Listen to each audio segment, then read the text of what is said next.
hacks to heal zombie bites with these video games. That's excellent to know. The game Fallout 3 has taught my son Charlie that it's easier to kill cyborgs with a grenade than a machine gun. The games make it all seem deceptively simple. I mean, in the future, a kid's not going to be able to kill a 6-foot-long irradiated beetle just by pressing a few buttons. And he's going to have to get down there with an axe and hack and hack and hack. David, our kids are going to have the rest of their lives to get actual experience in how to desperately fight for survival. Exactly. What's important is that we teach our children the fundamentals now so that they can be successful in whatever nightmare scenario that they may find themselves in. Well, if they survive that course, long. and another flaw with these games is that most kids will become mutants themselves once the apocalypse hits. It's a huge problem. I think that it's a chance that we're going to have to take. Playing video games all day, alone and friendless, is simply the best way that we have to prepare our children for a life of solitude and a barren Yes.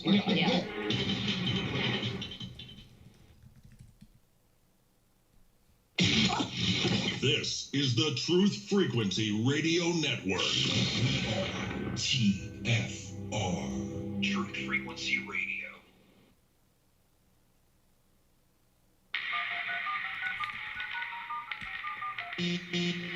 Condition orange. Condition orange. Situation Delta in effect. Please enter your agent number now, followed by the hash key. We have to create culture. Don't watch TV. Don't read magazines. Don't even listen to NPR. Time comes when silence is betrayal. More for themselves and less for everybody else. But I'll tell you what they don't want. They don't want a population of citizens capable of critical thinking. They don't want well-informed, well-educated people capable of critical thinking. They're not interested in that. That doesn't help them.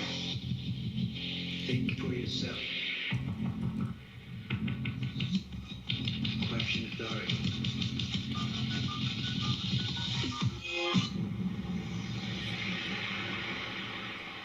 This code has been compromised.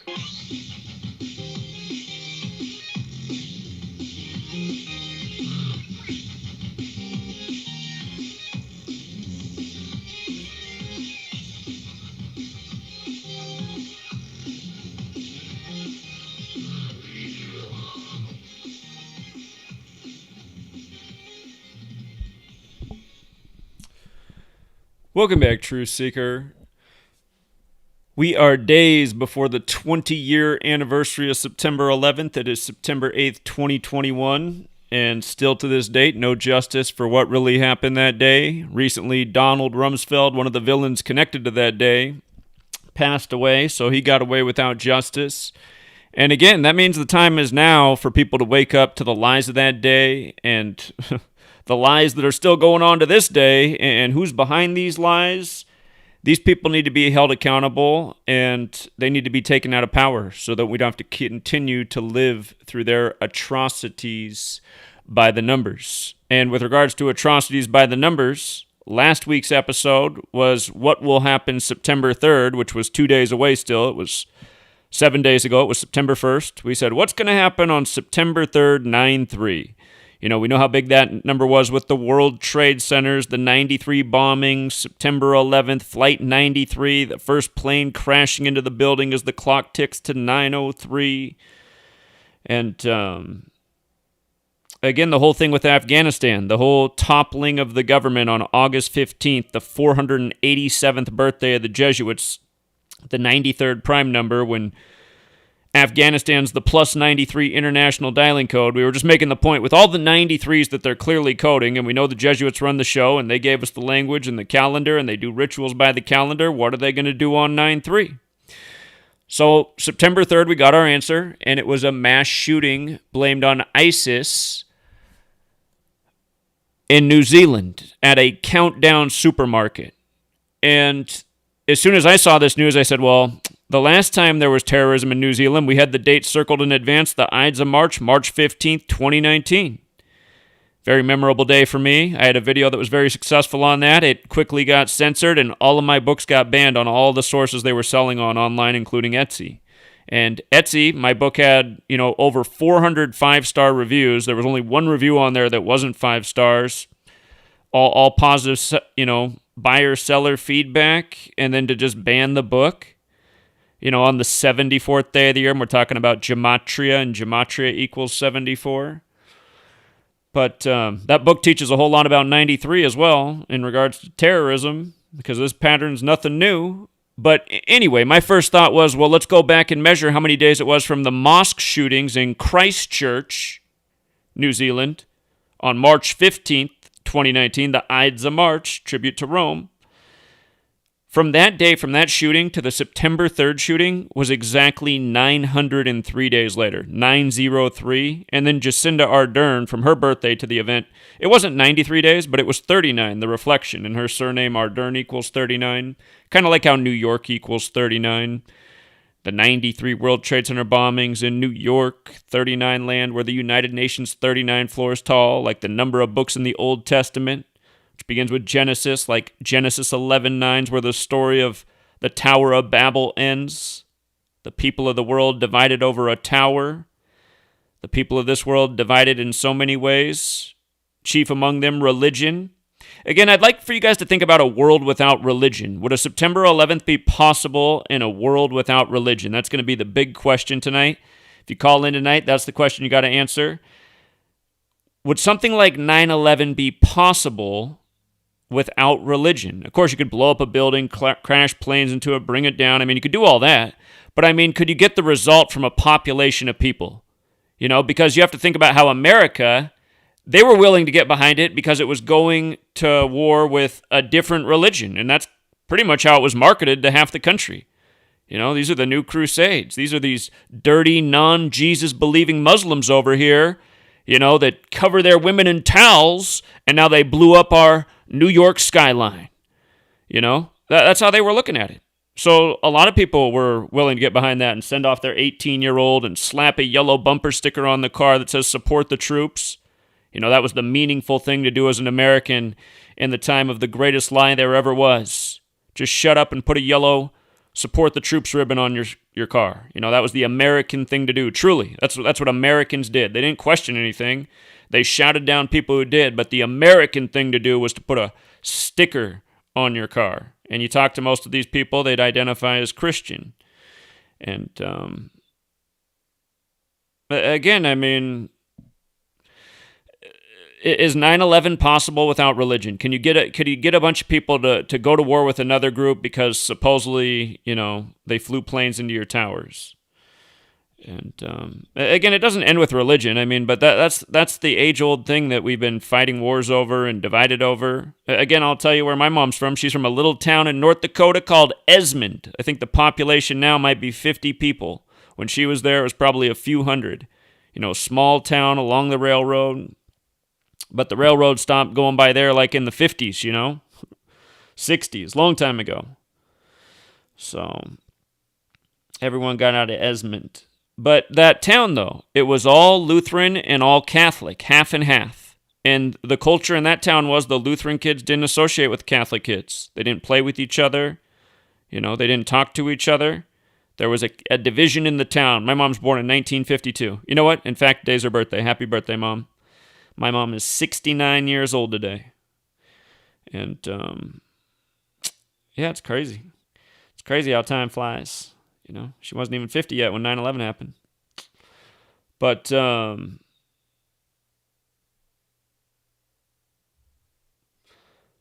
I mean, without religion, can they do this? And we know who's behind this, the Society of Jesus. A religious entity is behind these things. And, again, I just want people to think about, do we really need to hang on to religion? Is religion something that's doing more harm or more good in the world? And I've been making this point the same way the whole time I've been here, as consistent as ever. For people who think my behavior's changed recently, I haven't been as nice lately, but I've said all these things in the past. I haven't said anything new recently. I've always been against religion and said religion is the bedrock of everything that's wrong in the world. Because, again, religion teaches people to believe and follow authority. And that's exactly what you have the entire world doing when it comes to the lies of 9/11, the lies of a pandemic, the need to go out and get a rushed out vaccine that hasn't done, had the proper testing. You know, again, a real story in the world. Big Al, his niece, and her friend, both about 30 years old, went out and got the vaccine together, and a few months later, both got diagnosed with MS. Both of them, 30-year-old women. You know, and what was their fault in it though? There is a fault in it. It was belief. See, belief is the enemy of truth. Belief is the enemy of knowing. Belief is the enemy of thinking. And yeah, it just plagues almost everyone's mind. It's why even this supposed truth community, which is predominantly Christian, and the reason why, credit to the Christians, the reason why the most awake people in the world tend to be Christian or have some understanding of the Bible is because they know they were raised in the religion, they see the signs that are taking place in the world, right? They see the signs that are taking place in the world. And in a minute, I'm going to bring this back to the countdown shooting. But, and the non-religious who don't know the stories, they don't see the same signs because they're not aware of these things. So there is an advantage to having been raised in these religions. But what I'm saying is we're coming to a higher consciousness now. There's more awareness. You know that the Society of Jesus is the evil of the world. That doesn't mean that because you believe in Jesus, you're evil. I mean, a lot of people who claim to are. I know that from experience. But again, it's just, you have to admit to yourself, you have to get over your ego and admit to yourself that the only reason you know that name is because of a religion that was likely taught to you as a child by an authority or an adult or a parent who was probably had the same thing happen to them. And again, because this is so many people's foundation, they just go through the whole world essentially submitting to authority and just choosing to believe in what the authority says, or even if they don't believe, not fall out of line because, you know, just like it was bad to, you know, question the authority in the church or sometimes your teacher at school. You know, it's just trained. It's trained behavior. We're trained like any other living thing in this world can be trained. You know, you're taught the same thing over and over, and you get the same results when you submit to the authority every time, which is safety. And when you go against it, sometimes you get scorned.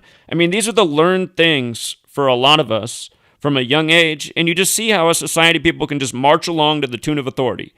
And, you know, the one thing that I always had on my report cards growing up, I was a straight A student, but my report card would always say something like, you know, good student, lots of curiosity, great questions, fun in class, but does not respect authority. It was like on every report card growing up, but does not respect authority, but does not respect authority. My parents knew that at home, you know, and again, all things good and bad. It's just, I've seen that authority is full of shit. And, you know, it is my mom's birthday, but my mom, you know, she has a bad habit of, like, you know, not following through with things and not exactly being honest about things and promising this and then not following up on that. So I learned from my authority from a young age, like, you know, this person's always bribing me to do things that then they never follow up with.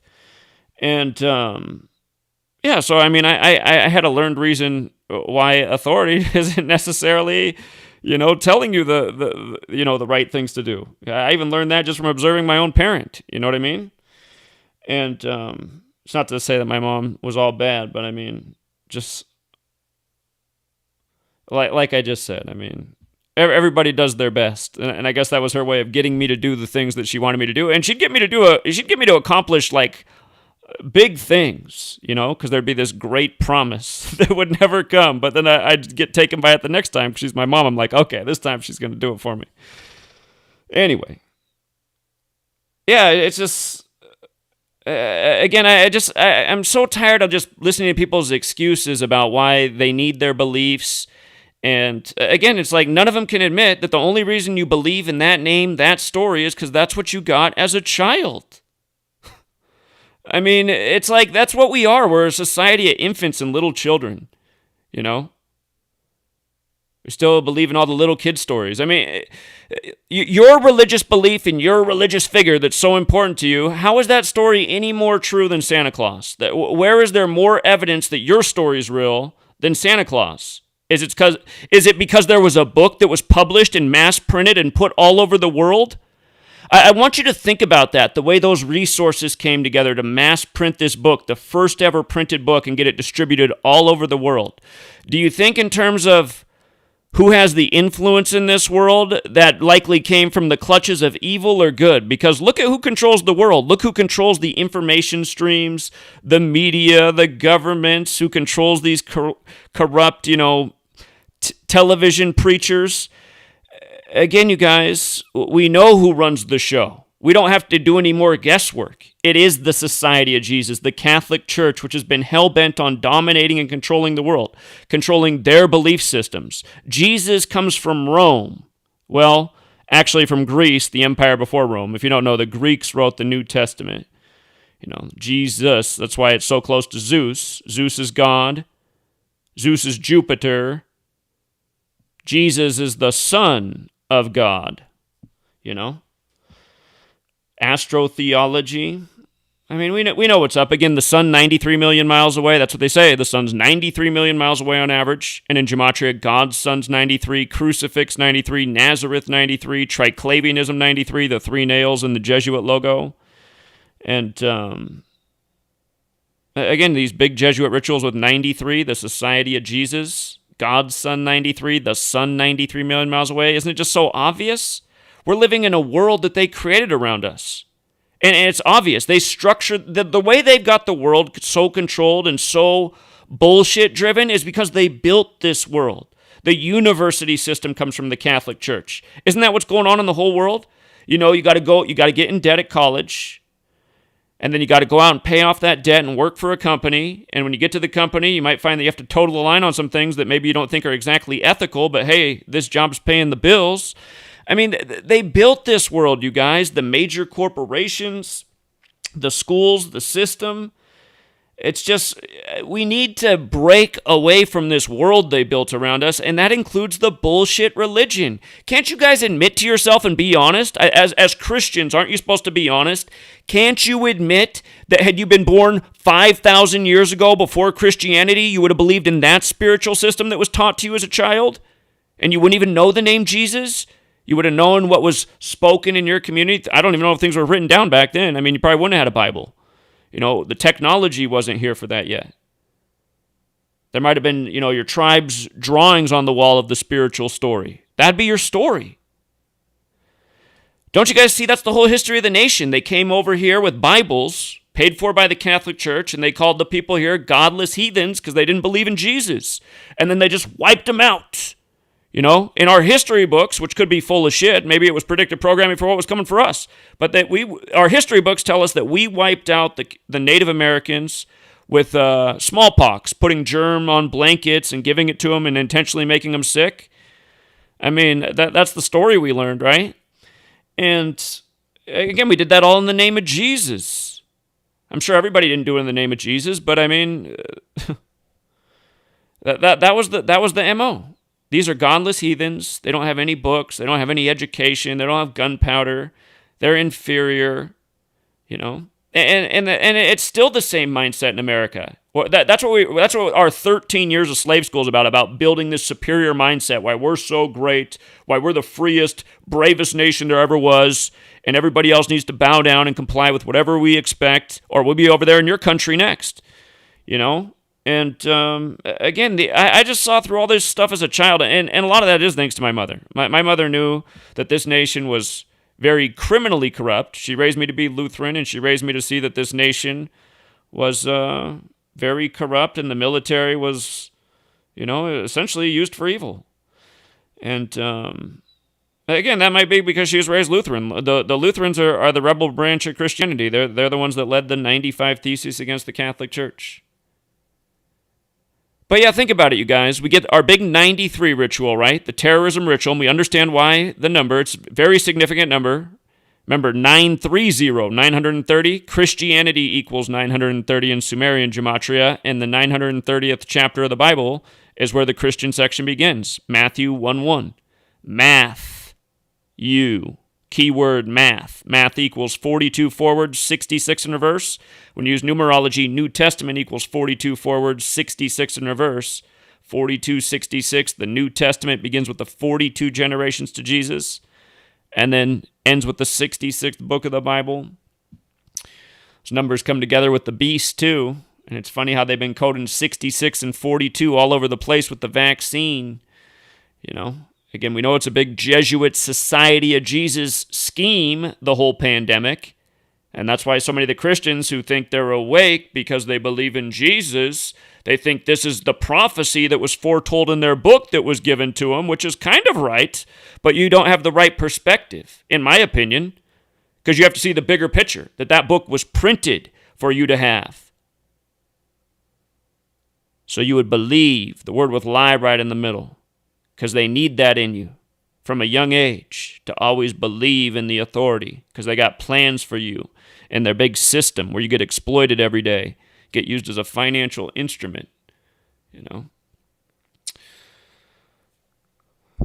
So anyway, again, Christchurch, New Zealand, 2 mosque shootings, right? And then from the mosque shooting to the September 3rd Muslim terrorism, right? Before it was a Christian white supremacist former military, right? And remember when that happened, we said this is paying tribute to Tisha B'Av upcoming the August 10th, August 11th weekend of 2019. And then sure enough, you had your next international mosque shooting in the news the weekend of Tisha B'Av, August 10th, 2019. And again, that's the beauty of this knowledge. That's why we are constantly predicting what will happen. And then when things happen that we didn't predict, it's usually not a surprise. It usually falls in with the exact pattern we're expecting, but we're able to quickly look at it. Like I didn't have a prediction for New Zealand in terrorism, but I said we should get terrorism on September 3rd. It only makes sense with all the 93s they're coding and what they've just done in Afghanistan. But again, 903 days later, number that connects Christianity, right? And again, that's kind of how this is, this back and forth with Christianity and Islam. For the record, Islam equals 54, just like terrorist. And remember, Osama died on his 54th day of being 54 years old, supposedly, in 2011, after all the 11s on 9/11. But here's the other thing I got to say, and I got to connect it to a headline I saw this morning that's sort of related. The grocery store, or the store where the shooting happened in New Zealand, September 3rd, it was called Countdown. And when we first began this program on the radio, I used 2 ciphers back then, the alphabetic order and the alphabetic order with the rules numerology. If you write out Countdown with the alphabetic order, it equals 129. And if you use the alphabetic order and rules numerology, it equals 39. And again, this happened on September 3rd, 3/9, right? Like 39. And with regards to the 129, it came exactly 129 weeks after the Christchurch mosque shootings. 129 weeks, countdown 129. Days before the 20-year anniversary of September 11th, which will mark 18 months since the pandemic was declared. And remember, in the Event 201 simulation, they make it clear that somewhere later around the 18-month mark, that's when all of a sudden the pandemic became a lot more deadly, and they say it happened in mega cities and poorer communities. So it remains to be seen if something like that will end up getting reported, that all of a sudden the number of deaths skyrockets by the millions. This is what happens in the Event 201 simulation. Remember, 65 million die in Event 201 in 18 months. And the number's not that high in the world right now, but they make it clear that it happened near the end of that 18-month mark. So it's not going to follow the exact same timeline. But fall is coming, and we've heard all year how they're hyping how the flu's going to return this year, and they think it can be a very bad and possibly deadly flu and COVID season, because now we have both, right? They said last year the flu disappeared. They said what? It reduced 95% flu cases, but COVID cases became the number.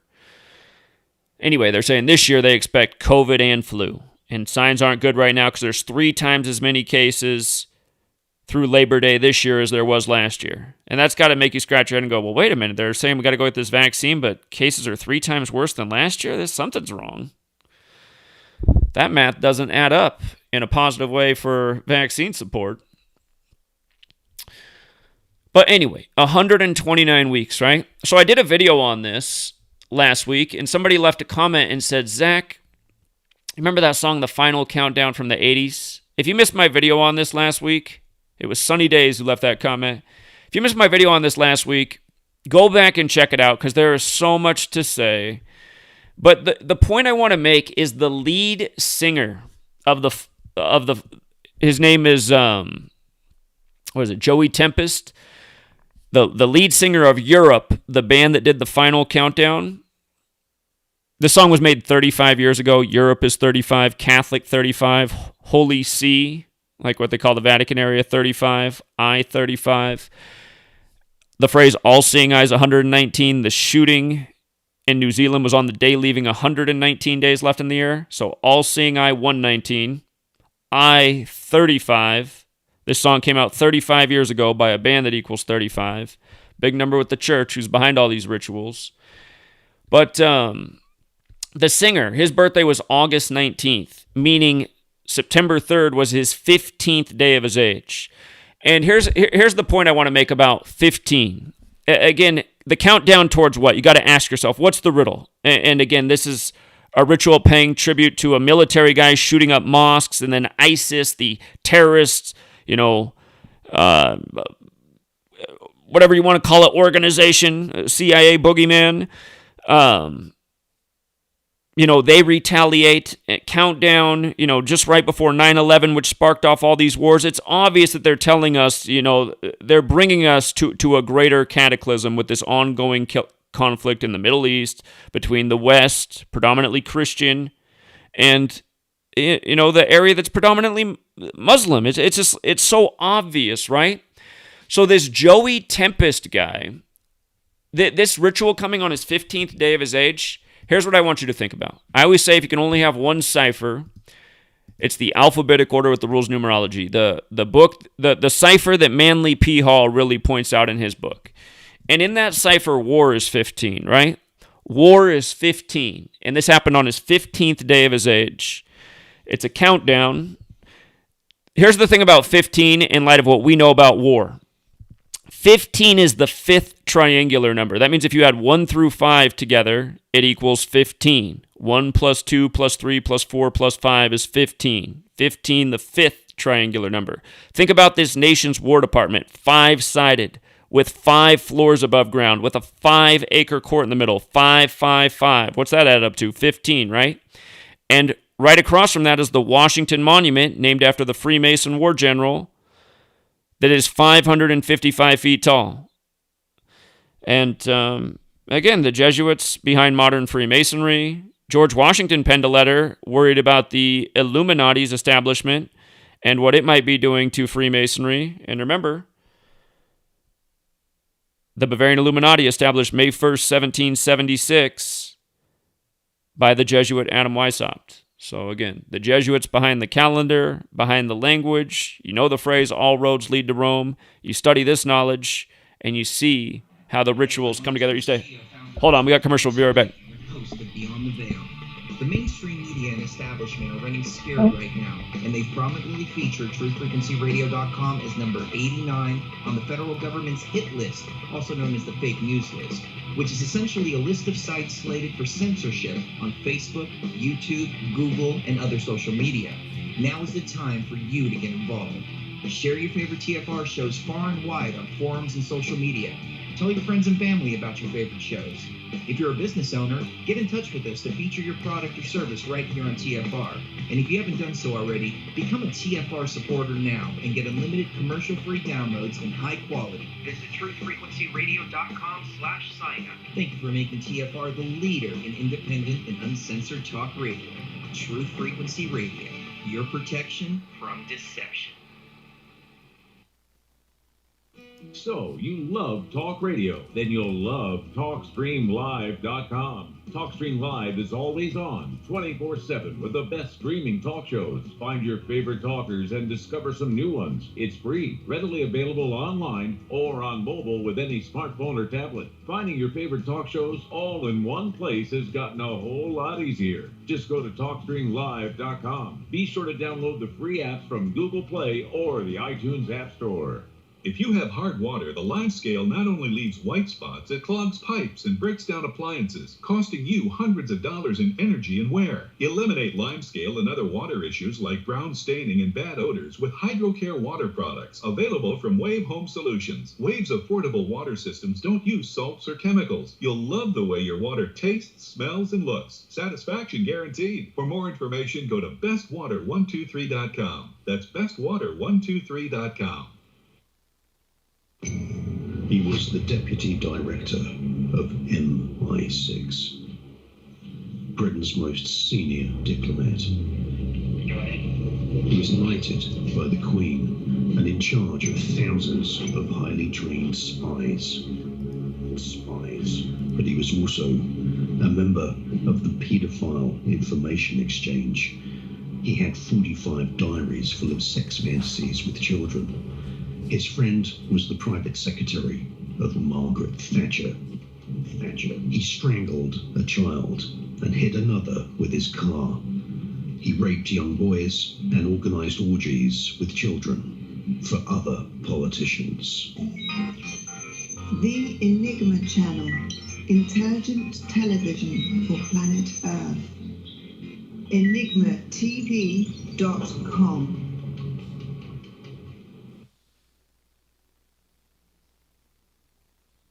Real people, real radio. Wherever you are, make it TFR. Truth Frequency Radio.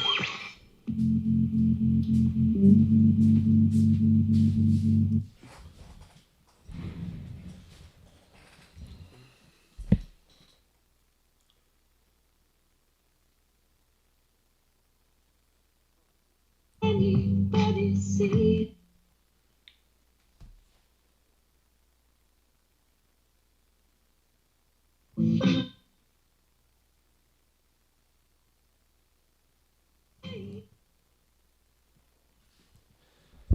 All right, we're back, True Seeker. Commercial snuck up on me there.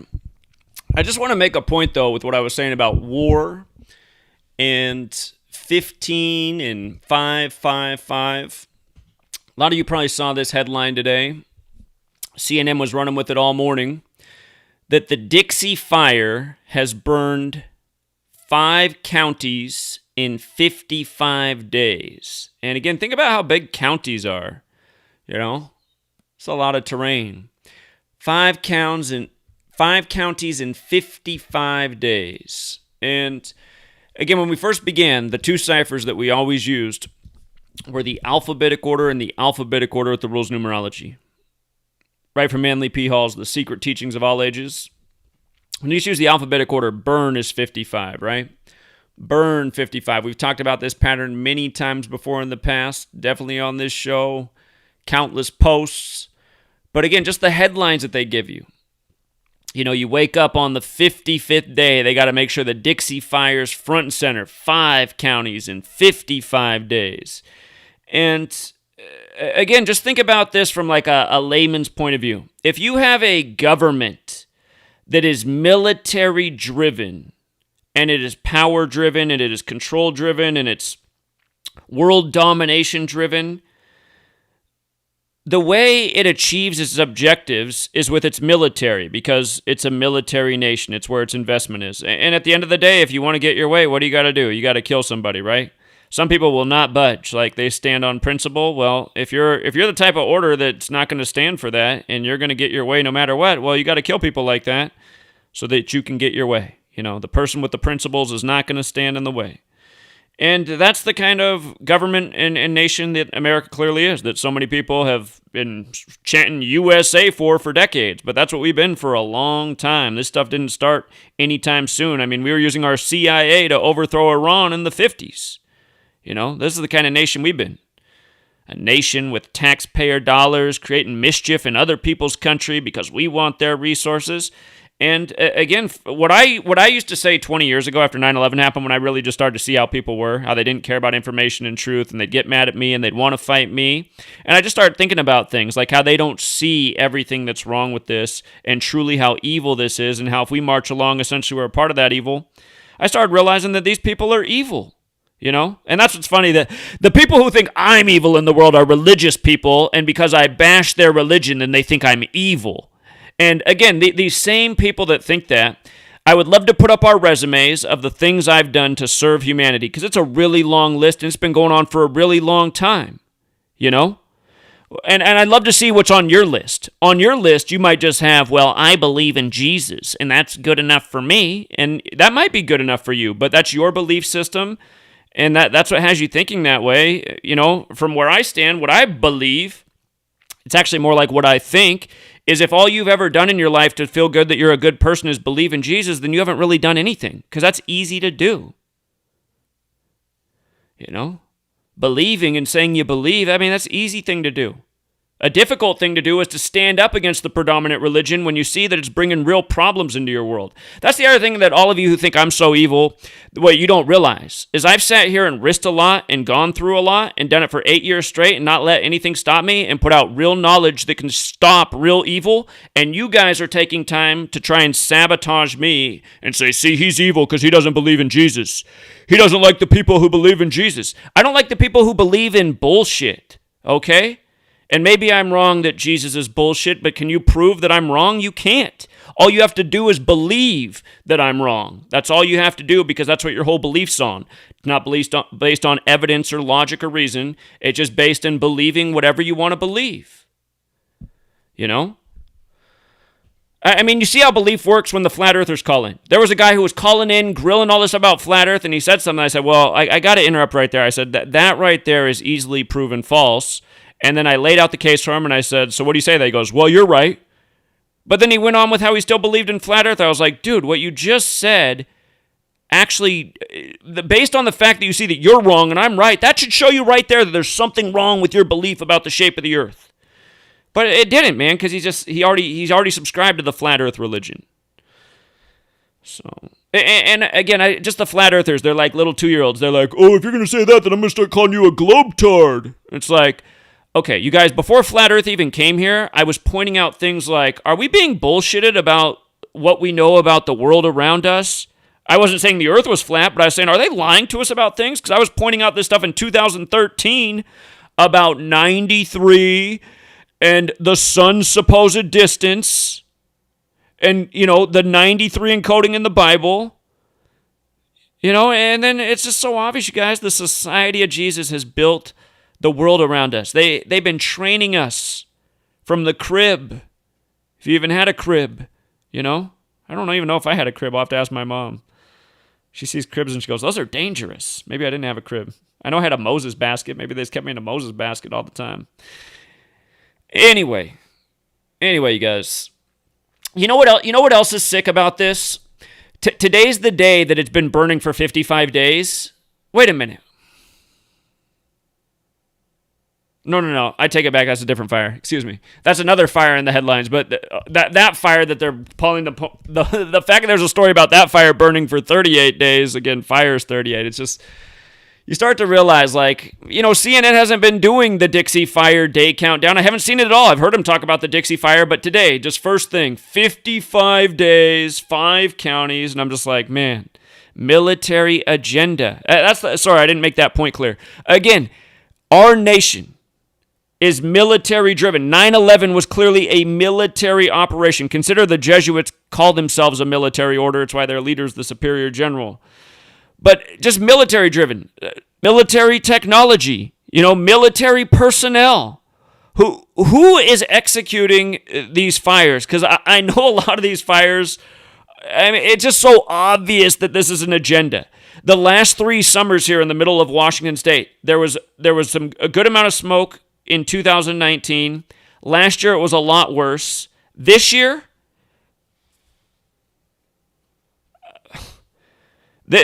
I mean, we have had almost no clear days. It's been smoke almost every day since about the very end of June, start of July. Just smoke. Sometimes it gets windy and it clears it out a little bit. I mean, there's still some in the air, but it's a lot better. But the next thing you know, it's right back. And Again, you just know it's Agenda 21. They are trying to pound a point home. I was just watching Fox News say how the Ida thing was kind of bizarre, how it parked over New Jersey and New York. I always turn on news when I'm making food. I have a TV out there. It's about the only time I watch TV in the news. I get 15, 20, maybe 30 minutes tops while I'm cooking for the day. And that's when I take in the trash they're talking about and often talk about in my own shows. But they had a guy on Fox News today who has a book about weaponized weather is the title of his book. And I thought, And he was saying that, they've been weaponizing the weather since the 50s. And I was like, this is weird, man. This guy's like, I feel like he's like trying to halfway do what I teach about. 1952 weather warfare admitted to. But he was pointing out that it was strange how the storm just parked over the New Jersey, New York area and dumped all that water all of a sudden, where there's all these people that they can really get riled up behind the climate change thing, and I mean, he's making a fair point, right? This is the exact point I'm making. But you see how they're doing it from like a political standpoint, like New York, where all the liberals are, that'll be sure to jump right behind climate change. But again, I mean, it is a major population center, and if a lot of people experienced unprecedented flooding because they were in lower parts of the city, I'm sure that area that got it the worst was the lowest point in the city. And I noticed when CNN was showing their footage of the flooding, they kept showing the same clips over and over. Like I kept seeing the same white Camry over and over on the same park spot. So I was like, because I heard a lot of you in New York say you didn't have any of the flooding, so it does seem like it was a concentrated area, but still, they had to accumulate a lot of waterfall to make that happen. And, who knows what extent of capability they have, but it's obvious that they have the capability to set a fire, to instigate a flash flood, as they admitted to in 1952. And, again, it's all military-driven as well. We are allowing a nation that's controlled by tyrants that has the keys to the most powerful military in the world until they pass that on to another nation, which will happen in time for all the flag wavers. It's happening right now. But, anyway, I think I made my point. Tonight, we got Rambo coming up, but if you call in, the one thing you got to answer is, Can any of these people's goals be achieved without religion? Am I mistaken? Is religion the bedrock of all of this? Again, it keeps people halfway believing and going to wars with other people of other religions and, judging them as wrong people because their belief system's different. I mean, can this stuff be achieved?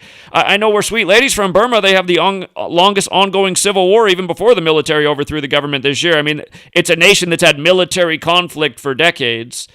And, it's all over religion over there. Again, there's 7 states in Burma, and they're divided up against religion. They have Muslim states, Buddhist states, Christian states, and they all war with each other. She's from a Christian area, Kachin State, which they started taking refugees from in 2008, the same year they started taking refugees from the Middle East and the nations that we've been destroying for years. So it's funny looking at that now, because I always thought it was funny that her country was the year they started taking, or 2008 was the same year they started taking refugees from her country that they did, again, from the nations that we've terrorized in the Middle East. And now just seeing this year how Burma gets overthrown in the Jesuit ritual, Afghanistan gets overthrown on the Jesuit birthday. And it's like, see, even all these politics and funneling of people into other nations. And I understand why they do that. They want the world all mixed up. They want all these different cultures. No place is truly home.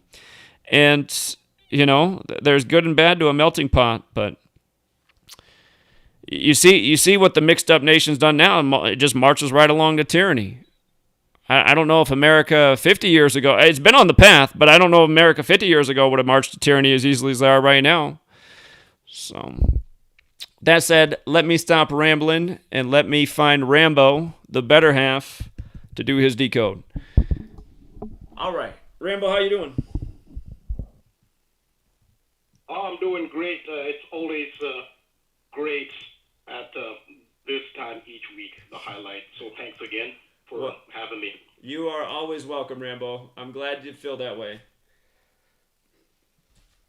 Also, a big part of the divide is political divide, and sometimes religion does play a role. But the left-right divide, and also division between political parties around the world is, in some ways, is even more powerful. That's why they've politicized the coronavirus, and now they've politicized any conspiracy theory. You brought out Fox. It was Fox who brought up the weather warfare, because now conspiracy, quote unquote, has been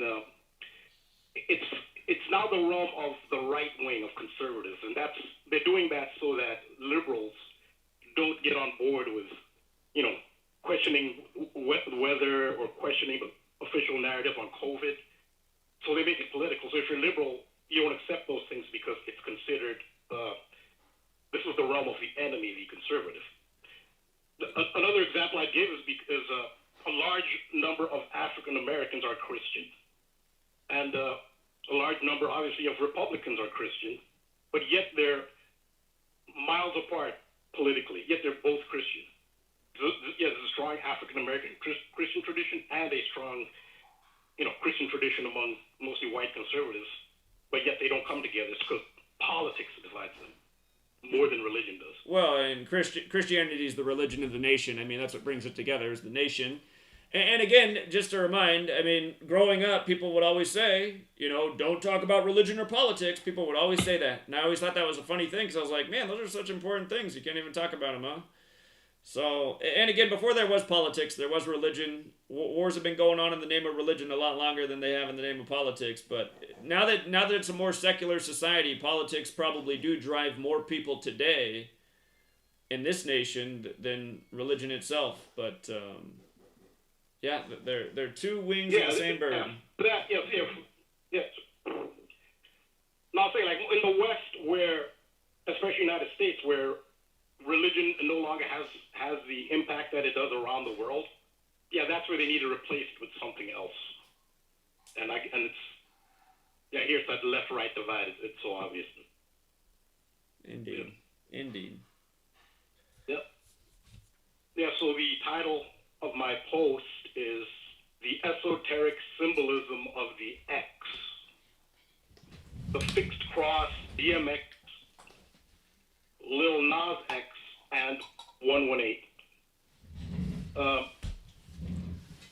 I introduced some of this in my last two posts. I mean, maybe not everybody has seen them or heard them. And one key ritual element also is the number 118, as well as the X. I mean, all this could contain clues about the future presidency of the United States in the form of Kamala Harris, whose initials are KH. This is the New York governor's initials are KH. Kathy Hochul. K is the 11th letter, H is the 8th. KH is therefore a form of 118. And the Kamala Harris, by no coincidence, was nominated as vice presidential running mate on 118, 11th August. So 118 is a powerful number that has emerged. But more powerful than this, and a really ancient symbol, is the symbol of the X. The X in astrology is the fixed cross. It is so named because it is the cross formed on the zodiacal wheel by connecting the fixed signs, which are the signs that occur in the middle of each season. So the middle of spring, the middle of summer, the middle of fall, the middle of winter. The zodiac signs that occur at those times they're called fixed signs. Taurus and Scorpio form one axis of the fixed cross. Taurus is mid-spring, Scorpio is mid-fall. Aquarius and Leo form the other axis. Aquarius is midwinter, Leo midsummer. The fixed cross is also known as St. Andrew's cross. It's actually also St. Patrick's cross, but that's only recognized in Northern Ireland, not so much in the Republic of Ireland. So it's a lesser known fact that St. Andrew's cross, the X, is also St. Patrick's cross. It was invoked in the ritual replacement of Andrew Cuomo by Kathy Hochul, and the temporary lieutenant governor, Andrea Stewart cousins, which means Andrew in Italian, and she was sent there temporarily. But when you see her name and you understand the ritual, you know why she was only there for like a week or less than that. The lieutenant governor. And that was because of her name, Andrew. That was Andrea, which means Andrew. The fixed cross is described in the Bible in Revelations chapter 4, verse 7. A quote from the NKJV. The first living creature was like a lion, the second living creature like a calf. The third living creature had a face like a man. The fourth living creature was like a flying eagle. The lion is a symbol of Leo. The calf is a bovine symbol of Taurus. The man is Aquarius. And the eagle is Scorpio. The eagle is Scorpio because the constellation of Scorpio is contiguous to the constellation of Aquila, which means eagle. Hold on, Rambo, help me out more with that, because that was the only one that surprised me, because I was like, wait, which one is the eagle? Okay, so yeah, explain to me more clearly how Scorpio is the eagle, because that was the one that surprised me. Yeah, so next, the constellation of Scorpio is right up against, and I don't know how they determine the borders, but it's right up against the constellation of Aquila, which Aquila means eagle. And that's how Scorpio gets the name, the symbol for the eagle. So Scorpio has multiple symbols. In fact, ancient Sumer, Scorpio was a snake. So Scorpio's had multiple symbols. But, just to branch off to talk about Scorpio's symbols, Scorpio has, there are two symbols. There's the eagle and there's the scorpion. What's the name of this? What's the name of this constellation again? Aquila? Yeah, Aquila, like Aquila.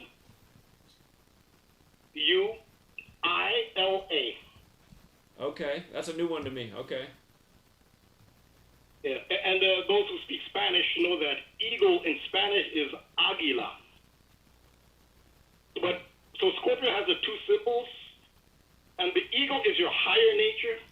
The scorpion is your lower nature. So, and the eagle is more spiritual, and the scorpion is more material. Okay. So Scorpio has both. So like there's your higher nature and your lower nature, spiritual and material. And they also have the eagle and the scorpion. That's not to be confusing because the eagle also represents Jupiter. So yeah, the symbols can have multiple meanings. So yeah, the eagle is Scorpio, which is it forms one axis of the cross with Taurus, the bull, on the other opposite side. So Christian iconography depicts Jesus Christ in the middle of the fixed cross.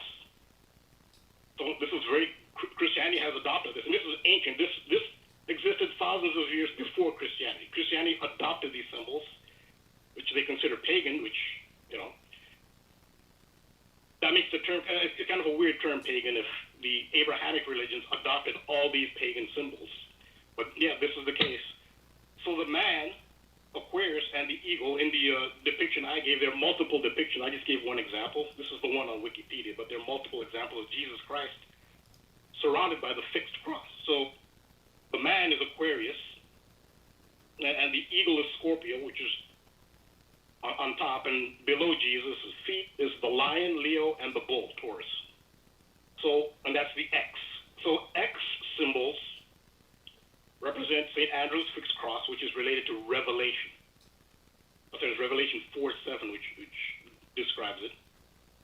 It's in other parts as well. But so these esoteric elements and the number 118, which I brought up, it's related to Kamala Harris, who will be the next president. Well, they recently came together in the release of the so-called, quote-unquote, Satan shoes by rapper Lil Nas X. The emphasis here is on the X in his name, Lil Nas X. X is a very powerful esoteric significance. So the shoes contain a reference to Luke chapter 10, verse 18. So on the shoes it has written Luke 10:18. Now this was another 118, because in numerology 0 can be dropped, so 1018 is 118. So there's a 118 on that. The price of the shoes, and only a limited 666 pairs were produced. Rambo. The price was... Rambo, I gotta chime in and remind people. Event 201, the coronavirus pandemic simulation, 1 month before the outbreak, was October 18th, 10/18, and their related simulation, Clade X, May 15th, 2018, was 666 days before the pandemic was declared. So 666, 10/18, just like how there were 666 pairs of these Satan shoes in Luke, with Luke 10:18 on the side. And remember, Event 201, not only is the Jesuit Order 201, the Holy Bible equals 201. And these are all biblical riddles. So again, I will remind you, you probably don't know the name Jesus, just like you probably don't know coronavirus without the Jesuit Order. Okay, sorry, Rambo. Yeah, the 666 days for Clade X, I didn't have that, but all the Clade X and Event 201, October, that's actually part of the decode. I was going to get to that. But so, yeah, so he made a limited, and the X has a lot of deep symbolism. I can't get to it now, but 666 is related to the X. It's a very profound esoteric symbol. There's a lot of explaining. But I'll explain what 666 has to do with X. Rambo, here, now that you said, I know that X equals 6 because I've been pointing out that XXX is 666. For people who don't know why, X is the 24th letter in numerology, 2 plus 4 is 6. But I'm thinking, okay, 6 and a cross, an X is a cross. The cross relates to the cube because if you unfold a cube, it looks like a cross. And there's 6 sides to a cube. That's kind of like how Saturn equals 21, which is the 6th triangular number, and they say it's the 6th planet, and Saturn has the same gematria as Sun. But is that where we're going with the 6 and the X, and is it related to the cross and the cube? That's actually a good point. I wasn't going to include that, but that is a great point. I will add that. But it has to do with the material world. Okay. I mean, since we're branch off since you asked. I mean, I was going to... But okay, I mean... I don't want to mess up your presentation. I'm loving it. So just go in, and you can answer that whenever you want, Rambo. I'll be quiet. I'm going to zip my lips. Oh, okay. All right. Yeah, there's a lot to the X. There's a lot to it. There's a lot that involves... So he did make a limited 666 pairs at the price of $1,018. There's a 1018, but in essence a 118. The Gospel of Luke... Again, this is Luke 10:18, is associated with Taurus and the bull in the fixed cross, the X cross. So Luke is directly related to the X. Luke is part of the X. Again, these are all pagan symbols. These go way back past Babylon, Acadia. Oh, commercial. Egypt uses. It's the commercial. We'll be right back, everybody.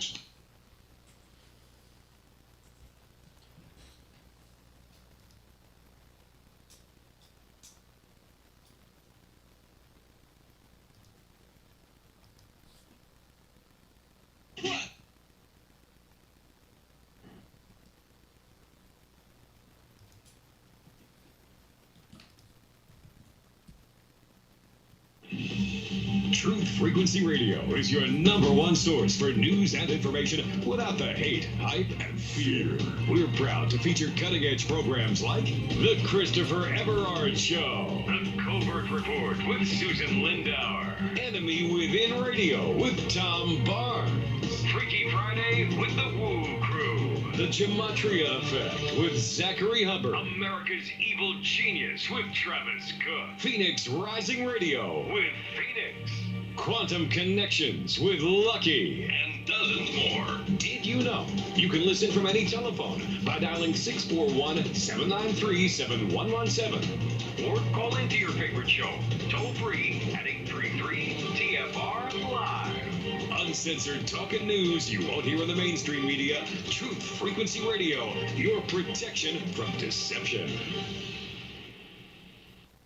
I'm Brooke Alvarez. Let's get right to our top story tonight. Congress today reauthorized funding for Facebook, the massive online surveillance program run by the CIA. According to Department of Homeland Security reports, Facebook has replaced almost every other CIA information gathering program since it was launched in 2004. After years of secretly monitoring the public, we were astounded so many people would willingly publicize where they live, their religious and political views, an alphabetized list of all their friends' personal email addresses, phone numbers, hundreds of photos of themselves, and even status updates about what they were doing moment to moment. It is truly a dream come true for the CIA. Among the biggest successes of the Facebook program is Operation Farmville, which the CIA credits with pacifying as many as 85 million people after unemployment rates rose dramatically. Other features, such as the suggested friends window, have been instrumental in allowing government agents to infiltrate deeper into the friend networks of suspected dissidents. Jason, you have written extensively about the Facebook program. Why is it so effective? Well, one of the key reasons is that the CIA has been so thorough in convincing the nation that constantly sharing information about everything that you're doing is somehow desirable instead of deeply unsettling. Yeah. You know, the critics are saying that with the national debt being so high, is this really the time to be spending even more money on spy programs? Well, actually, the Facebook program saves the CIA money. That's right. Like the Maps application where you list every place that you've been, whether it's at the state or a country or... Oh, right, with the little pins that show where you visited. Yeah, Yes, I like that. that kind of information would have taken the CIA months of going through hotel receipts and plane tickets to figure it all out. And the calendar feature even lets the CIA know where you're going to be in advance. So that's Right, so now if they want to pick you up for questioning, all they have to do is see which events you RSVP'd yes to and then send their agents to be waiting for you. But guys, with all the focus on the Facebook program, is it taking away from some of the other CIA programs like the Twitter initiative? The funding for that should be cut entirely. Right, 400 billion tweets and not one useful bit of data was ever transmitted. You are now tuned into the truth frequency. We are TFR.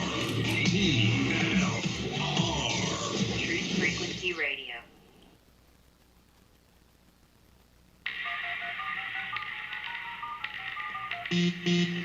Condition orange. Condition orange. Situation Delta in effect. Please enter your agent number now, followed by the hash key. We have to create culture. Don't watch TV. Don't read magazines. Don't even listen to NPR. Time comes when silence is betrayal. More for themselves and less for everybody else. But I'll tell you what they don't want. They don't want a population of citizens capable of critical thinking. They don't want well-informed, well-educated people capable of critical thinking. They're not interested in that. That doesn't help them. Think for yourself. Question authority.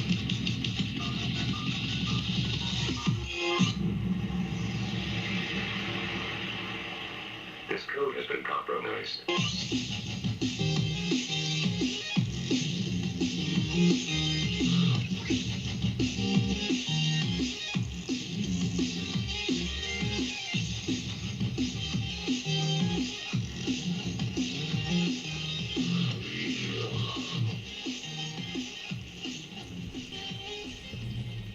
All right, we're back, Truth Seeker, and in the chat, somebody who's listening says, look up this one, November 8th, 118. Right now, Rambo's talking about X's and 118. He says, look this up in the history book, November 8th, 1895, first person to observe X-rays. So, see if Rambo had that in his decode. He might already have that one, I don't know. But let's get back to him. All right, Rambo. Sorry about that break there. No, I did not know that one. So that's a good addition to my notes. So yeah, so that's the pattern. So that's great pattern recognition by the person in the chat. Indeed. That's what I do. I throw it out there, and hopefully other people can connect dots. And so yeah, that was great pattern recognition. So I'm going to add that to my notes. That's brilliant. Also, some people were saying that. I'm just trying to raise my voice, but my voice is very low. I don't know if there's any way you can turn up my volume. I'm kind of yelling. I got you up as far. It's the same way it is every week, Rambo. I don't think it's any different than any other week. So I mean, yeah, I don't know. This is the connection. I'm trying to speak as loudly as possible, but I think it's okay. Okay, I'll just continue. Yeah. So yeah, that's a great addition. That's great. The November 8th, brilliant. So the Gospel of St. Luke, which is Luke 10:18, which is on the shoes of Lil Nas X, the so-called Satan shoes. St. Luke, the Gospel of St. Luke is associated with Taurus the bull in the fixed cross. And there are multiple churches, and I gave an example. Here's a stain from a church stained glass of the winged bull. And it has St. Luke. There are multiple depictions of this. You can even go to look up St. Luke, and it'll tell you that St. Luke is represented by a winged bull. This is a pagan, this goes to Babylon. The winged bulls, huge winged bull sculptures were flank gates, the city gates in Babylon. And this is long before Christianity existed. This is where Christianity got these symbols. So, I don't know, they call them pagan. And all three Abrahamic religions adopted all these pagan symbols. So it kind of makes the term pagan meaningless, because that would mean the Abrahamic religions are pagan because they have all those symbols. Well, there it is. So, St. Luke is the winged bull, which is associated with Taurus. So I'd like to give acknowledgement to Anthony C. Davison for his contribution to this decode. He's a great decoder. I gave a link to his Twitter. That's where he puts his decode. He's also on Free to Find Truth. John Anthony C. Davison is a brilliant decoder. He added that St. Luke is officially honored on the annual feast day of October 18th. October 18th is the Feast of St. Luke. So there's another 118. And October 18th, as you mentioned, which was in the decode, October 18th in 2019 is the date of Event 201, a COVID-19 predictive program exercise extensively covered by Zach, and the link, so they can look it up. They can just go to Event 201 and search that. You've done a lot of work on that. And it's on October 18th. Again, 10/18. Hold on. So Mr. Rambo, Davidson, you haven't mentioned yet about how October 18th leaves 74 days left in the year, just your whole cross thing. yeah, I wasn't going to... I don't want to do too many different numbers, but that's... What fits in? Revelation 4:7. Cross is 74. Jesus 74. Gospel 74. I mean, same numbers. Yeah. So that's a good idea. Also, the fixed cross is described in Revelation 4:7, and it's partially described in Daniel 7:4. So okay. So 74 is relevant. Cross is 74. 74 is a number that divides into 666 as well. If you haven't thought, 74 times 9 is 666. I think there's something about that. I've always thought that. I was like, it's interesting that it divides into 666. I'm just writing that down. Put that in my notes. Okay. So Anthony C. Davison, again, I linked to his Twitter. He further points out that St. Luke is the patron saint of physicians and medicine. So it is appropriate that the pandemic predictive program would be on his feast day, because he's the patron saint of doctors and medicine. He also points out that the word vaccine is derived from the word for cow. In Spanish, cow is vaca, V-A-C-A, and that's where vaccine is derived from. The esoteric connection is clear, since the bovine is a symbol of Taurus, which is associated with St. Luke. So you see how it's all connected. Anthony C. Davison also brings awareness to the dark occult symbol of the horned, bull-like Canaanite god to whom human sacrifices, which were babies, were made, which is Moloch. It has multiple spellings, but M-O-L-O-C-H is one of the spellings. In English extended, Moloch sums to 201. And I would add that in in 2019 a life-size replica of the Canaanite Moloch. This is a replica, like you want to replicate what, I guess, the original Moloch statues, which even has a furnace. I mean, the one on display actually had, I mean, they didn't light the furnace, but actually had the furnace where they threw the baby in. Although the statue was displayed at the Colosseum in Rome, in Italy, at the entrance to the Rome Colosseum, this replica of Moloch. Again, this is where the corona started in Europe, where the first outbreak was, Rome, Italy in general. It was displayed, the Moloch statue was displayed until March 20th of 2020. Now, March 29th happens to be, of 21, is the day that Lil Nas X's Satan Shoes was released. So March 29th apparently is a significant ritual date to them. That's the last day of the Moloch display in Rome, and the day, a year later, the Satan Shoes release day. So if you write out Saint Luke the Evangelist, as he's known. Hold on, Rambo. I'm surprised you don't see what's up with March 29th in light of what you're doing. That's the 88th day of the year. There's 88 recognized constellations, aren't there? Oh, yeah. That's got to be it. Time travel and Back to the Future with the 88 constellations. I talked about that as a big time number years ago. I don't bring it up so much anymore, but that's got to be it, because you're making the point with how it's all astrological driven. Yeah, in Back to the Future, 88 is a Mercury number. The orbital cycle of Mercury, one revolution around the sun is 88 days. And Mercury is related to transportation. Mercury rules the realm of transportation. So since it's time travel, the 88 in Back to the Future actually had more to do with Mercury as the ruler of transportation. It was time travel. Okay. So the 88 there was that. Yeah. And just to remind people, 8 itself, 8, the number, it's like infinite pattern, kind of like how time is infinite. It's always ongoing. And again, I mean, all this stuff's symbolic. The numbers are symbols. Yeah. So Saint Luke the Evangelist is 2010, which in numerology is the same as 201, St. Luke the Evangelist. Then there's a correlation with the number 49 and the X.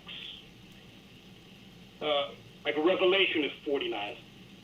And a lot of apocalyptic terminology, like Antichrist, is 49. There is a definite association between the X fixed cross, or St. Andrew's cross, and the number 49. Since this decode is exploring the ritual thread associated with Kamala Harris, the future president of the United States, with all her 118 connections, it is noteworthy that the National Football League team from her home area is named the 49ers. A coronavirus pandemic predictive program exercise before Event 201 was Clade X. That is the X again. The significant symbol of the X. In Gematria, Clade X sums to 49. Clade X was on, I just added this in the break after you told me that. Clade X was on May 15th, 2018, which was 666 days before the official declaration of the coronavirus outbreak on March 11th, 2020. We have the X and 666, they're also very closely associated. So 49 is the date 49, April 9th, which is the birthday of Lil Nas X. 49, April 9th, is also the death date of another X, rapper DMX. St. Andrew is the patron saint of Scotland, as well as other countries, but more recognizable as the patron saint of Scotland. The capital city of Scotland is Edinburgh. It's pronounced Edinburgh. On the same day that DMX died, the husband of Queen Elizabeth, Prince Philip, also died. And his title was the Duke of Edinburgh. which established another connection to the X through that date 49 and the number 49. If you spell out April 9th and compare with Revelation and Satan's shoes, they have double overlap, those three terms, to show their association. One of DMX's nicknames was Dark Man X, which sums to 49. The X is St. Andrew's Cross. Saint with Saint abbreviated ST. St. Andrew sums to 49. Lil Nas X's Satan shoes were made in collaboration with a company named MSCHF, like mischief without the vowels. So MSCHF sums to 49. Prince Philip and the timing of his death have special significance when you consider this is an authentic, verified quote from Prince Philip. Even Snopes isn't even touching this one, because he definitely said it. And the quote from Prince Philip, who died on 4/9, was, quote, "In the event that I am reincarnated, I would like to return as a deadly virus to contribute something to solving overpopulation." That's his most famous quote. I mean, that's what of all the quotes, that's what he's best known for, Prince Philip. So it's interesting that he dies at the time of a supposed pandemic. So, if there's some new variant, who knows, maybe it's the Prince Philip variant. I'm sure they do some ritual around that, around his death and some new variant. So Luke 10:18 that we've been talking about, it says, quote, this is the King James Version, "And he said unto them, I beheld Satan as lightning fall from heaven." Lightning is also a metaphor for the planet and Roman chief deity Jupiter, who was, quote, the god of the sky and lightning. Jupiter is venerated by the Vatican today in the form of St. Peter. Peter is an abbreviation of Jupiter. And he's also depicted in the statue at St. Peter's Basilica in a throne with 1 foot forward, which is exactly the way Jupiter and, in Greek, Zeus were depicted. And so what they say, it's a 1,900-year Roman statue from Rome that was moved to St. Petersburg, Russia, because the city is named after St. Peter, and that's where they moved the statue of Jupiter from Rome. That is paying homage to the fact that St. Peter is Jupiter. And in gematria, Jupiter sums to 99. And April 9th, the day we've been talking about, in most years, non-leap years, April 9th is the 99th day of the year. And since it's tomorrow, tomorrow's 9/9, you know what nation was named on 9/9 in history? Yeah, the United States, yeah. The United States of America, 9/9. And in gematria, if you write the United States of America, it equals 99 in that most pure cipher. And again, from the 56 signers to the naming of the date to the Bavarian Illuminati created by the Jesuit just before the American Revolution, I mean, the fingerprints of Rome are everywhere. Tomorrow is also California's birthday. California's birthday is 9/9, which means the Dixie Fire, the biggest in state history, it'll be the 56th day of the fire on California's birthday. I bet that's a coincidence. But, yeah, I just want to remind about that tomorrow, 9/9. The Bavarian Illuminati was also established on a 99 date numerology, May 1st, 1776, with 13 families, and when you write out 13, it's 99, but... Sorry, Rambo. Go ahead. No, that's all right. That's all right. This is irrelevant. These are important additions. They complement what I was saying. But also more, besides the gematria and the 99, there's more obvious that the United States is founded under whoever it was venerated Jupiter. Again, this is not to say that Jupiter is evil. This is what, for whatever reason, for the sake of their intention and their sorcery or magic, they look. And Jupiter's a very powerful planet, so it's understandable why, if you want, you know what they want? They want total control. You would invoke the most powerful force you can find. So this is not to say Jupiter's actually known as the greater benefic. It's actually associated with fatherhood, protection, and providing. It has a positive side, but it has the side of authoritarianism, which they invoke. So we just make it clear that this is not to say that Jupiter is evil. The dark side of Jupiter is what they're invoking. So Rome, the seat of their religious and political power, was Capitoline Hill. So they had the temple to Jupiter was on Capitoline Hill, and their Senate was on Capitoline Hill. And here in the United States, our Senate in the United States is on Capitol Hill. That's really obvious. And you have a temple to Zeus replica, which is the Lincoln Memorial. It's a replica of the Greek temple to Zeus, to Jupiter. And Lincoln is depicted just as St. Peter is, just as Zeus is, just as Jupiter is seated in the temple to Jupiter. So, yeah, this is more to establish. And the other thing is the planet Jupiter also has it has very unique horizontal stripes. This is the striped planet. And, here's the United States has these stripes, horizontal stripes. So I don't think they're not going to tell you exoterrically what the stripes mean. They say,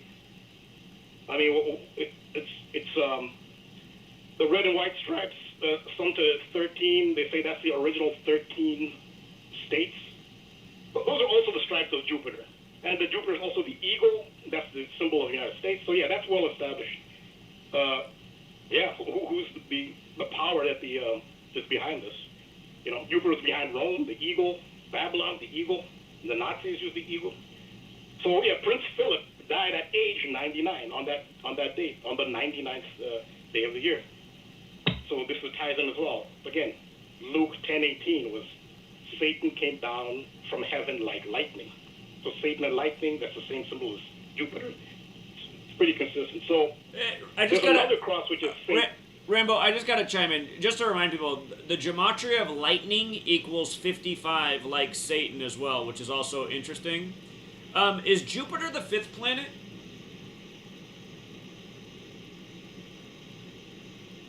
I know Saturn's the 6th. Is Jupiter the 5th? If you don't know, I'll look it up. It's okay. Yes, let's see. 1, 2, 3. Yeah, 5th. Yeah, the 5th. Yeah, sorry. Well, that's interesting, just in light of the Satan 55, lightning 55, Jupiter's the 5th planet. Yeah.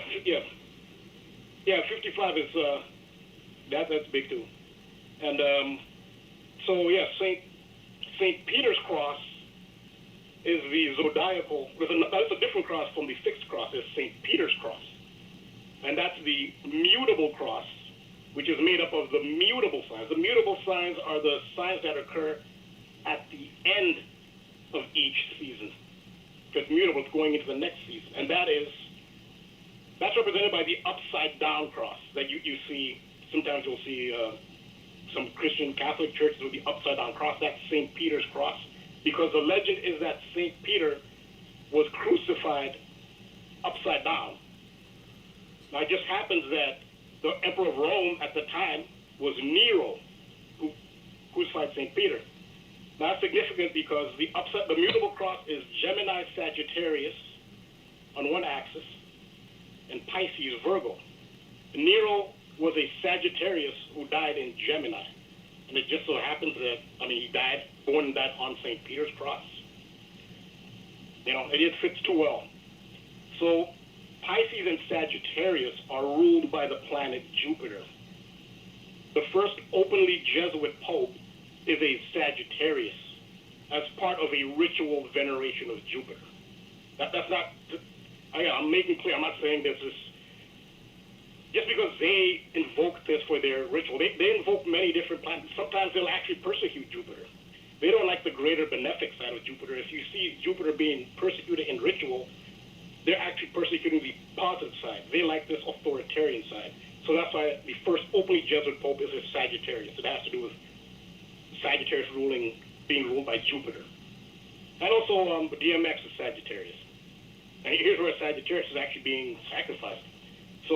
And that was on Easter Sunday. Again, the whole DMX thing was on Easter Sunday.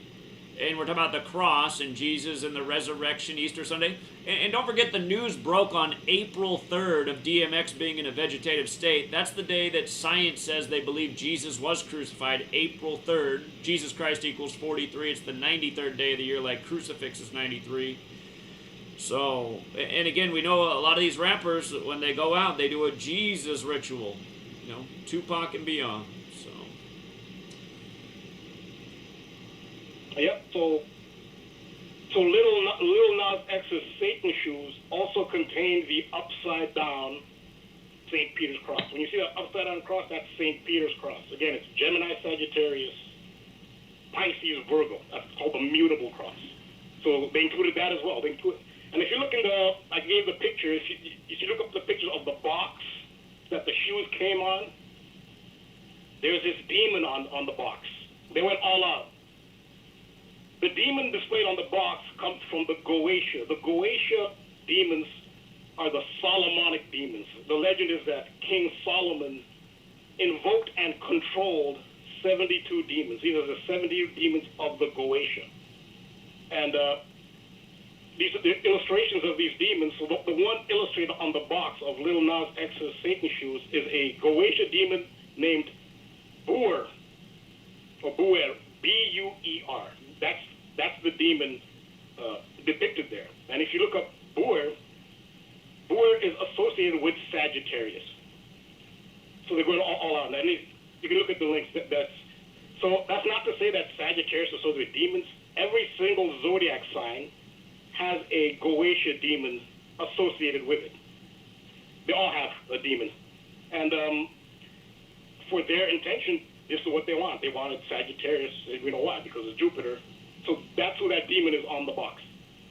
It's quite a sight. It's like a lion's head with like 5 hooked legs, and it moves like a wheel. Again, I talk about the Wheel of Fortune card, which is a Jupiter card. So, just to clarify that. So, yeah.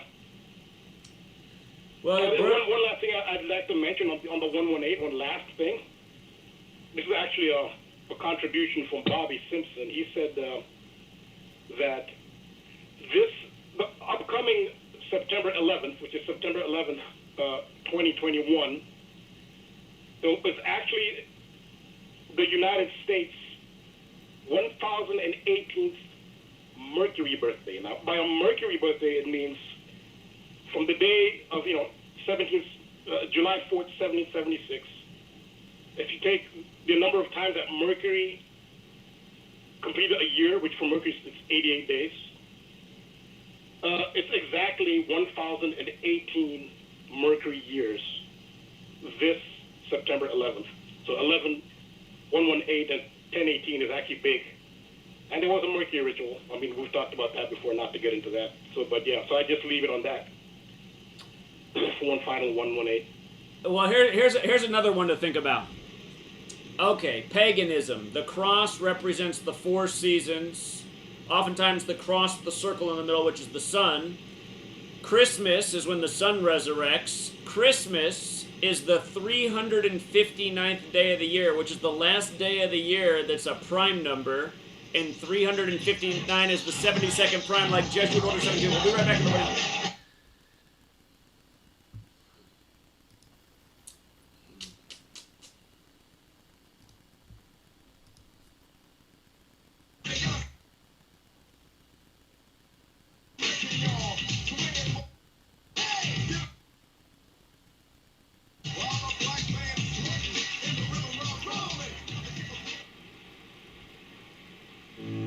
The reviews for Extendivite are amazing. Here are some from Amazon. September 2018. Extendivite works in keeping my blood pressure in the normal range. I've been using Extendivite for many years now. May 2018. Great product. I use regularly and I rarely get sick. March 2018. This product has relieved what appeared to be angina pain in my chest and shortness of breath after climbing stairs. I'm quite happy about it. February 2018. My husband, son, and I have been using this product for a few months now, and we have noticed an improvement in our joints and blood pressure. Tell us your story. Get Extendivite today. To order, call 1-877-928-8822. That's 1-877-928-8822 or visit heartdrop.com. Extend your life with Extendivite. Okay, nurse, let's get this man to the ER stat.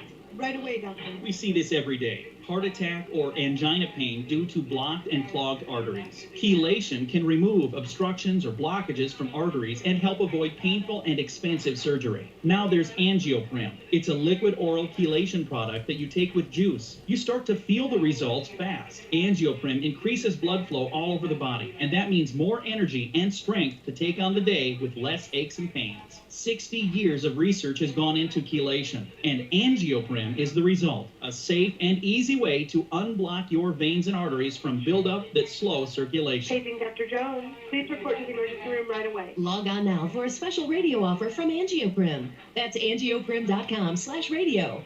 ANGIOPRIM. Angioprim.com/radio or call 877-882-7221. That's 877-882-7221. He was the deputy director of MI6, Britain's most senior diplomat. He was knighted by the Queen and in charge of thousands of highly trained spies. But he was also a member of the paedophile information exchange. He had 45 diaries full of sex fantasies with children. His friend was the private secretary of Margaret Thatcher. He strangled a child and hit another with his car. He raped young boys and organized orgies with children for other politicians. The Enigma Channel, intelligent television for planet Earth. EnigmaTV.com.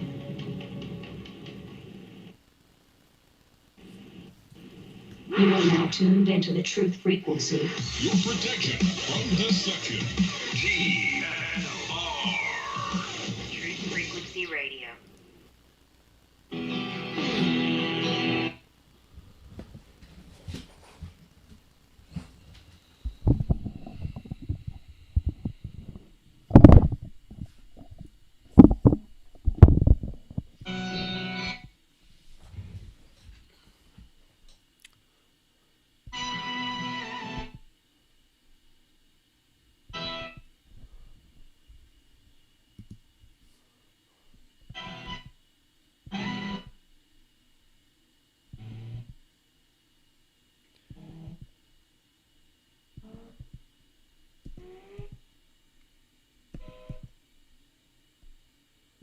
All right, welcome back, Truth Seeker. With regards to Rambo closing out with the 72 demons of the Croatia, something that we've touched on over the years. Remember, the Jesuit order was established on a date with 72 numerology, August 15th, 1534, and in Gematria, Jesuit order equals 72. It was 1972 when Joe Biden lost his wife and daughter in a car crash on 201 Street, Limestone Road, which equals 201. And then he was 72 years old when Beau Biden died at age 46, 201 days from Pope Francis's birthday. So, Christmas Day, again, why do we celebrate Jesus' birthday on December 25th? Again, because it's Rome. Mithra is the old god of Rome, and his birthday is December 25th. Mithra is a sun god, just like Amen was an Egyptian sun god. So, I mean, it's obvious they've attached everything with the sun to Christianity, and they put it all right in front of your face. Worshipping on Sunday. Again, when you know the numerical code with the 93s, it's undeniable. But Christmas Day is the 359th day of the year, of this Gregorian year, a year named after a Catholic pope, but it's the 359th day of the year, which is the last prime number day of the year, and 359 is the 72nd prime number. Number 359, the 72nd prime. And remember, when the Jesuits were reinstated by the Pope after they were suppressed in 1773, it was on the 359th day of the Pope's age. So many rituals with the Jesuits in 72, including Donald Trump and Joe Biden. They're both big 72 rituals. And again, I mean, as long as... This is what we're taking calls on tonight if you call in. Is there any agenda that can come out of 9/11 in a world, if that's done to a world that doesn't believe in religion and shit like this? And I do say shit like this on purpose because that's what it is. It's shit. It is shit. Again, can any of this happen? Any of this bullshit, can it happen to us if we're not religious people, if we don't believe? Like, if belief is not something that's part of our society, then religion's not either, right? So essentially what I'm saying is if belief is not part of our society, will people just go along with bullshit from authority? I mean, how does it happen? I don't think it can happen. So I want to hear, do you agree with what I'm saying, or am I mistaken? Is there somehow some way that, that this belief, having these beliefs in society is good for us?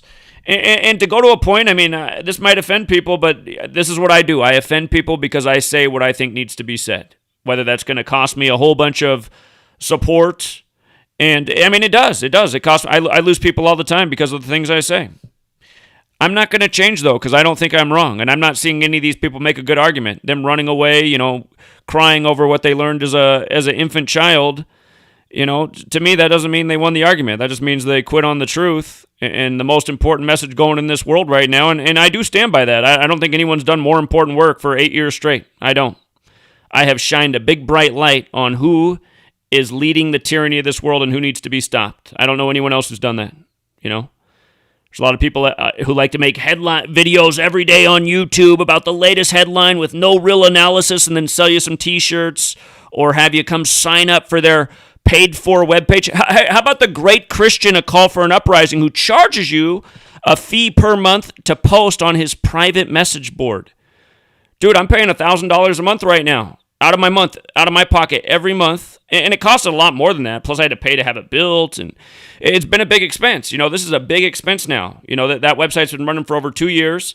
But every single month, paying this money to make sure the site is maintained and kept up. And, in the 2.5 years it's been up, it had a glitch that lasted about a week. That's about the worst thing that ever happened, where you couldn't link a video, which was annoying, and it took too long to fix. But, again, the point is, I am working hard in service to humanity. Whatever you think Jesus is, I mean, that's what Jesus was, right? Someone who served humanity, tried to lead them on the right path. But see, I mean, my whole gripe with Jesus is, he said things like, nobody comes through God but through me. And maybe that's true. Anything's possible, but to me it sounds like a big load of shit, so that you got to believe in this story that has likely been doctored and altered. You know what I really think the mistranslation is about Jesus, the Son of God? I think somehow they changed it, and the story was about the children of God, that was us. The whole 33 thing, 33 is a human number. 33 bones in the human vertebrae. That's what Kundalini's all about. Spiritual ascension up to 33 bones of the human vertebrae. And it doesn't seem that what they've done with the English language, again, we used to point this out all the time. The word people is 33. The word person is 33 in the most pure cipher, right? And society's 33, The word nervous is 33, which is interesting when you think about people. But you think about the nervous system, right? It all works because of the spine. No spine, no nervous system. And again, you see how they give us propaganda all the time. 33, 33, 33, 33. It's like the number must, in their mind, it must have this power, this ability to influence. The Masonic headquarters in D.C., the House of the Temple, 33 columns on the outside, 33 feet tall each, in the federal city. Named after George Washington the Mason. Washington, D.C. has that gematria of 137, the 33rd prime. And when you run the alphabetic order in reverse and use numerology, Bible, is 33. You see how Bible's 21 forwards, 33 in reverse, Sunday, 21:33 Bible. Significant numbers. 21's the 6th triangular number. Man's made on the 6th day. God regrets making mankind in Genesis 6:6, 666, the number of a beast, the number of a man. The Protestant Bible, 66 books in length. You know? So 21 has this relationship with 6, just like Saturn's the 6th planet. Saturn and the Sun have a lot in common through the number 93 and the cube. Again, Saturn's represented by the cube, which is 6-sided because it's the 6th planet. And then when you unfold a cube, it's a cross, which relates to Jesus and the Son of God and the pagans and the Sun and 93. And again, you start to study these numbers and think about what's told to us in this world and what's told us in spirituality. You start to see that all of this is way beyond coincidence. Who would have encoded it this way? Who but the Society of Jesus? You know? So again, as we go out to calls, and we're going to take calls the rest of the night, could an agenda like 9/11 ever work in a world where there wasn't religion? Just imagine it's the John Lennon song. John Lennon and the Beatles, controlled by the numbers. Their whole career, we shot it many times. Don't read into that the wrong way. You know, Tavistock Institute, all that, I'm aware of it. John Lennon, another one of these young people that was taken away from their parents. There's a real thing with that in celebrities, and especially children that didn't have a father. I noticed that a common thing in the world of celebrity. Anyway, you know, Barack Obama lost his dad when he was young. Anyway, that's the question that you got to answer. And then if you answer it quickly, you know, one other quick topic, try to keep your call to 1 to 2 minutes. And the one other thing that I realized that I have screwed up with tonight is if you want to call in, it's the same number that it always is on Wednesday, TFR. And that number is 213-233-3998. Again, if you want to call in tonight, it is a call board. It's first come, first serve, 213-233-3998. And with that said, we will go out and we will take the first call. And strangely enough, it's Scranton, the home of Joe Biden, the home of the 201 episodes of The Office. What's up, Scranton? Hey, how you doing, Zach? Been following you for many years, you know, and I just wanted to say I appreciate your efforts. And, yeah, you know, I believe, you know, without religion, 9/11, you know, could definitely happen and you know, just be as worse or if not even more worse, you know. And why? My story is, you know. Why? Why? Because of the fact that, you know, a lot of these people are, you know, have atheist agendas, you know. I'll give you a little bit of my story really fast. You know, I grew up in the Roman Catholic Church, and full of heresy. And then okay, go ahead. I don't find your answer sincere though. It doesn't seem like a very thought out answer. It just seems like, yeah, because I mean, 9/11 is entirely religion based. I mean, so how would it all be the same without religion? You take out the religion, you take out almost the whole story. Well, I was a Muslim at that time. I got some abuse because I was a convert. I left the Roman Catholic Church realizing they have so much heresies. But I'm an Orthodox Christian now, you know, which basically goes back to the most traditional, you know, Christian teachings there is. And I don't really want to be compared to other Christians, just like we don't want to compare you, for example, to Richie from Boston or Call for an Uprising or any of these other you're the same guy that was real. It's funny you're calling from Scranton, the Jesuit town, because you're the guy that was real busy when I posted this, just spamming away comparing with that same comment. No. Yeah, and again, I mean, see, these are not sincere arguments. These are, you know, these aren't sincere thoughts. Again, explain yourself. How could 9/11 happen without religion? You know, how could it happen without religion? It could happen without religion. I mean, we have a list, for example, in the Orthodox Church, a list of martyrs. I mean, volumes of people killed in Orthodox Christianity. We're not out there trying to kill someone. But when I was a Muslim, they taught me that I have to, you know, that someday if we take over, you're going to be killed. Or you have to pay a jizya subjugation. So how is what you're saying right now supporting your argument? What you're saying right now supports my argument and goes against your position. I don't think you'd make it to law school, buddy. Well, I know the bottom line is, like I said, you know, you have a belief. Here's the bottom line. The same reason you're spamming my chat with moronic comments is the same reason you just called in and buried yourself with your own argument.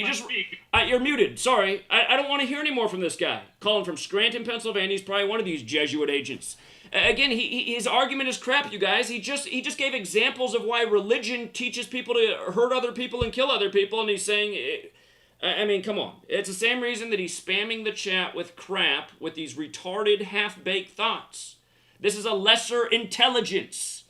You guys, I don't have time for lesser intelligence, and all of you guys who accuse me of being a shill and all this shit, you guys are all lesser intelligence. I'm someone that worked my ass off and used my intelligence to solve a problem that nobody ever fucking did. Bottom line. Now let's see if anybody can make a coherent argument about how it could have happened without religion, since the entire thing is religion-based. Again, it's the thing that makes other people want to kill other people. And I'm living proof of that, you know? These religious people gotta go is the way I see it, honestly. Talk about the anchor weight dragging us all to hell. The religious types. All right, 562. 562, what's going on? Hey, it's Carl. What's up, Carl? Hey, okay, so check it out. Don't worry about people like that, really. I mean, you know, look at the way that's humanity. That's humanity. A bunch of half-baked, half-thought, not well-thought-out losers, man. That's humanity. That's who I'm talking to every day. The society of inept losers who don't have a critical thought in their fucking invisible brain, it seems, man. It's just, I don't even know how to explain it, how dumb these people are. Did you just hear him bury his own argument? What a fucking retard. Yes. Believe me, Zach. Believe me, man. Just let these people go. You got better things to do. And before I start talking, I don't want any disrespect to anybody, but we need the more retarded videos. Okay, this is what's getting into these retarded people. Believe me, those few videos back, man, I've been sharing them, and believe me, they're working. People are laughing, you know, and these are adults, you know what I mean? So believe me, we need some more of them, and I don't want you to shy away. A couple of weeks ago, you had some caller about, well, he's got some person, you know, that's retarded and this and that. You know, believe me or not, I'm not lying. I have a neighbor that's retarded from birth, and one that got in an accident and got his head whacked, and now he's retarded. So I knew the one that got in the head, you know, when he was normal. But believe me, let me just explain, okay? So you could make more of them and put people like that, criticize you about that. You're right, they're stunted, okay? But there's a level of being stunted. When you go all the way to up to the top, you're retarded, okay? And in that simple fact, I'm sure you're old enough now. I guess when you went to school and somebody was being retarded, you would go, you know, and your wrist would bend. Okay, that's somebody like that in a wheelchair, you know, that's done. You know, their arms are all out, and no disrespect to any of them, but that's the highest of retardation. Now it's a stunted, like you said, and there's a level. The one that is in the neighborhood where I live, you could talk to him, but yeah, you know, he talks like that. And if somebody moves out, he's sad that the person has moved out. You know, he's just stunted. He's not all the way up to retarded. So when you say that, you know, the word retarded, we're meaning that these people, man, that just don't get what's happening are all the way up. They're in the fetal position, you know. There's a level. The one that got his head whacked in the car accident, I knew him when he was normal. You should see how much of a good time we have. Yeah, he's stunted, but he's not retarded. So, you know, if he sees total retardation, he knows he's not like that. Or if he even hears it, he understands how the world is, even though he talks like, you know, he's retarded.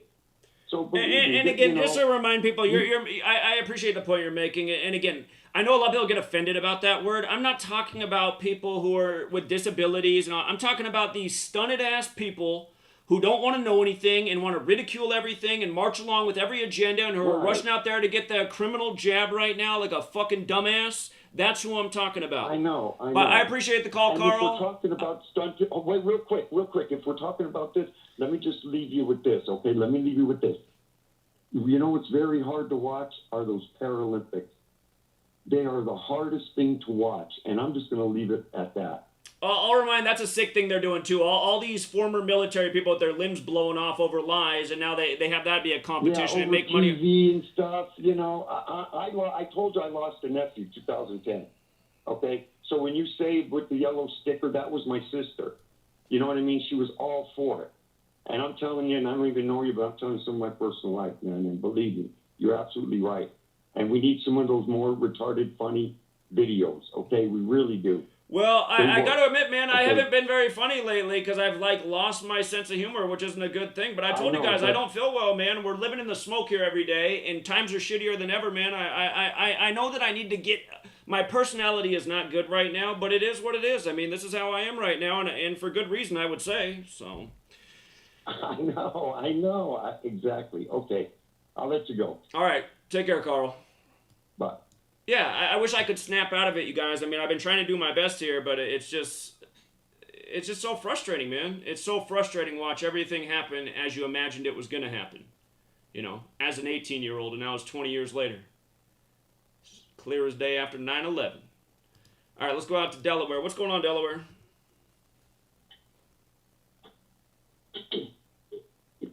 Hey, what's going on, Zach? Can you hear me? I hear you. What's up, man? Not too much. Yeah, I just have my input on your question for tonight.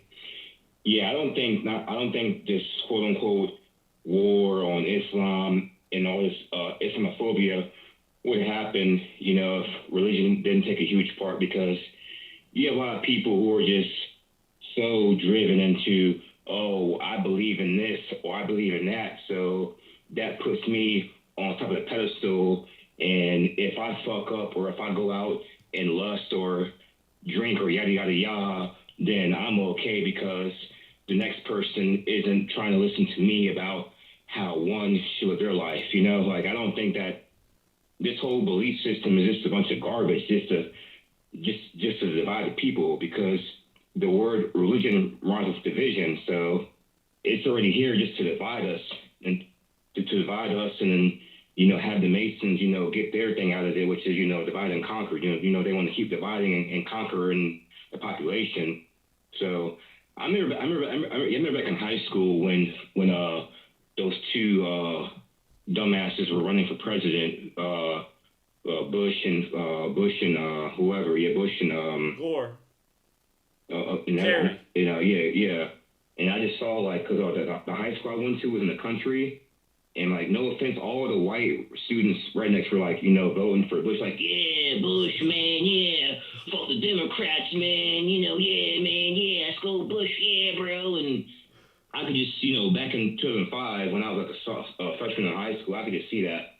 I'm like, man, things are going to get a lot worse with, people acting like that and, showing their true colors because of the televisions telling them how to act. And you got your Democrats, Republicans, Democrats, Republicans. All it is just a bunch of games. Is this the way? All it is just the way to control the people, and put people on one side of the grass, and then put the other people on the opposite end of the grass. You know what I'm saying? It's just people like you and I are on the other end, because we know that this is all a bunch of mind control bullshit, and other folks are just so completely driven into it that they want to just be pro-American. Yeah, let's wave our American flags and let's go out and go celebrate the 4th of July. And he's crazy if he wants to burn a flag, or he's crazy if he doesn't believe in the American dream or the American way. I feel you, man. I'm just sick of it too. I'm just so sick of it, because now I work for an airline company, American Airlines, and I kind of regret doing it. But, I needed to move. I needed to do it since I'm living in a bigger city to make more money. But I just see how things are now. People are just so into, get the vaccine. Well, I encourage you to do this. I encourage you to do that. And it's just no, I'm not going to be a guinea pig for the government, because American Airlines is trying to, give incentives for their employees to where if you get vaccinated, you can get a free paid vacation. And I'm like, I'm not about to sit here and, kiss ass just to. Isn't it amazing, man? Isn't it amazing? Isn't it amazing that they have to? There's so many bribes to get the vaccine, and meanwhile the news is telling you to go out and get it, while telling you that cases are 3 times worse this year than they were last year at this time when there was no vaccine. So it's what is going on, man? None of this makes any sense if you just think about it. This is a joke. It doesn't. But yeah. And most people don't even think about that. It's a way to control the population. They know that there's 9.7 billion people on Earth, and everything cannot be sustained with the amount of resources that we have between water and all of our natural minerals and yada, yada, yada. And an average person doesn't even think like that. Exactly. Like, I remember I was in this class trying to tell this dude that, hey, man, all of this is a part of controlling the population. He was like, oh, what? I never thought about that. What do you mean you've never thought about it was about controlling the population? I mean, just think about it. Just think about it. Just think about it. It's just so obvious to see what's going on, and why would you want to be a follower behind the government? People don't realize. The way, so that way, people don't realize that we're essentially giving up sovereignty over our bodies in the name of big government and big media fear. And again, we're setting a dangerous precedent. I mean, again, if all that's happened so far, well, I know that this isn't the case, but let's just say that even all that had happened so far is they gave out a bunch of placebo. It doesn't mean that, they're not setting it up down the road that once we get to this pattern of getting constant boosters and so many shots per year, it doesn't mean that eventually they don't have like a plan once we're well in the pattern of it for something a lot more devastating or something a lot more personal. Maybe 10 years from now this is still going on, but then they're like, now we got the vaccine with the tiny droplet that tracks all your records that can be scanned at the airport. And you're like, wait a minute, 10 years ago they were saying that was some conspiracy theory crap. Now they're saying that you can get that, and the next thing you know is like, I want that, man. That'll be so convenient. I mean, that's what I'm saying. People don't see how it goes over time and how we're at the beginning of something right now that's going to be going on and getting worse and worse. And, people just don't see the way the agendas move against them and how they go along with it and the danger that is to society. I've been seeing this clear as day since 9/11, man. That's why it's so frustrating. But I agree with you. I certainly agree. I certainly agree because it's just like, as you said, I agree with you because, people are just fucking retarded. I'm sorry to say it too, but you're just correct. You're just right. People are just fucking retarded to sit here and want to follow behind a bunch of bullshit that's being engineered by a weapon, the television, and just want to just ignore what the truth is just, to me, it's astounding. And if American Airlines ever told their employees, hey, you need a vaccination to continue to work here, I'd tell them to fuck off. Well, good, man. That's what everybody needs to do. I appreciate it. Keep standing your ground, man. The world needs more people like you. You have a good night, friend. Thank you. All right, take care, man. Yeah. Again, there's a lot of people on hold right now, so try to keep it efficient, and we'll get through a lot of calls. We got a minute and a half till the commercial break. Pennsylvania, 814, you're on. Hey, just to answer your question, no, like, even not don't even look at 9/11. What about the two world wars that were, supposedly between all the Christian countries, or all the Crusades, or Northern Ireland, or the list is endless. The thing with wars over like land or food or whatever, it gets to a point where it's just not worth it anymore. But when it's religiously motivated, there's, they're getting that reward. You know what I mean? And they don't stop. There is no, quitting or giving up is like heresy. So yeah, religion has always been a scourge. Even look at the Bible. The first murder that ever happened, according to the Bible, was Cain killing Abel over a sacrifice. It just goes back forever. So there's just my thoughts on that. Indeed. Yeah. And I don't know how anyone can really argue with that sincerely. It's like, at the end of the day, most people want to fit in with some kind of group, and for a lot of people, it's their religion. And I understand the want to be in a group, but again, these groups are problematic. We'll be right back, everybody.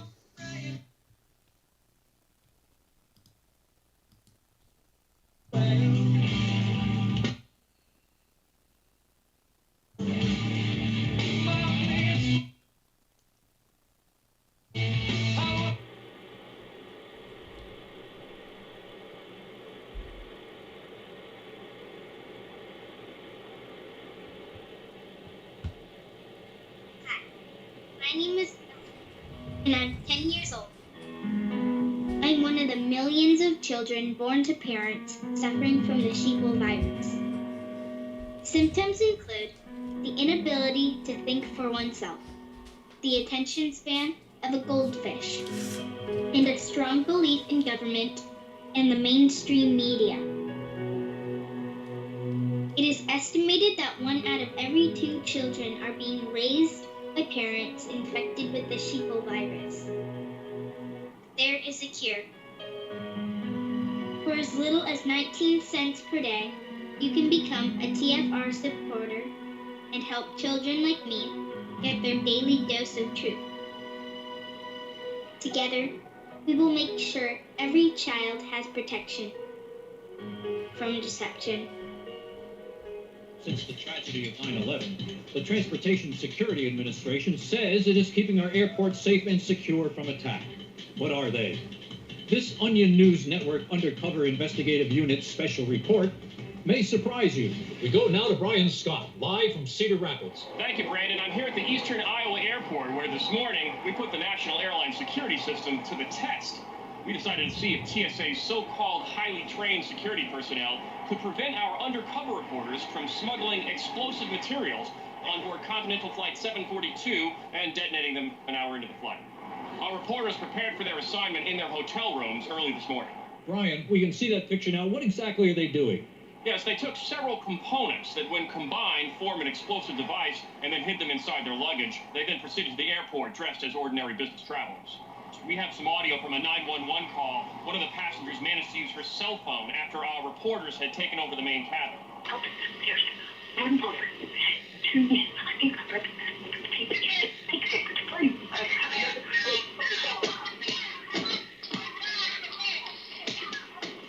What you just heard, Brandon, was our reporter pistol whipping an innocent female passenger in the face while flight attendants did nothing. That's just And chilling. these same flight attendants did absolutely nothing to stop our reporter from assembling and detonating the bomb, killing everyone on board. I'm told they could not even subdue our reporter, Dan Baker, who, by the way, was in terrible shape. You're absolutely right. Well, I'm sure all Americans hope this serves as a wake-up call to the FAA. And the FBI, too. Everything required to make the bomb was purchased right on the internet. It cost less than $300 and was delivered to our studio via standard mail. Viewers can get a full list of the components on our website. Well, thank you, Brian. After the break, we'll talk to relatives of the victims of Flight 742, many of whom are demanding answers from the government.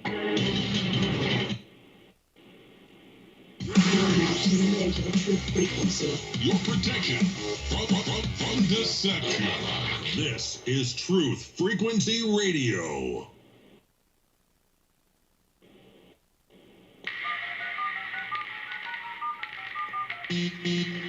Condition orange. Condition orange. Situation Delta in effect. Please enter your agent number now, followed by the hash key. We have to create culture. Don't watch TV. Don't read magazines. Don't even listen to NPR. Time comes when silence is betrayal. More for themselves and less for everybody else. But I'll tell you what they don't want. They don't want a population of citizens capable of critical thinking. They don't want well-informed, well-educated people capable of critical thinking. They're not interested in that. That doesn't help them. Think for yourself. Question authority.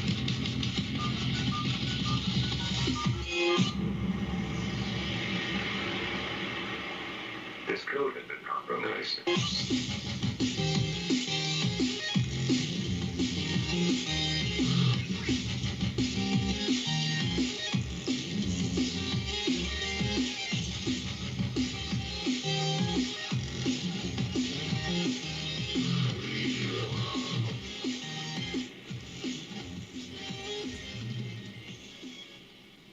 All right, welcome back, True Seeker. We got an hour to go. We got a lot of people on hold. So, again, if you can keep your call to 1 to 2 minutes, we'll get through a lot of voices.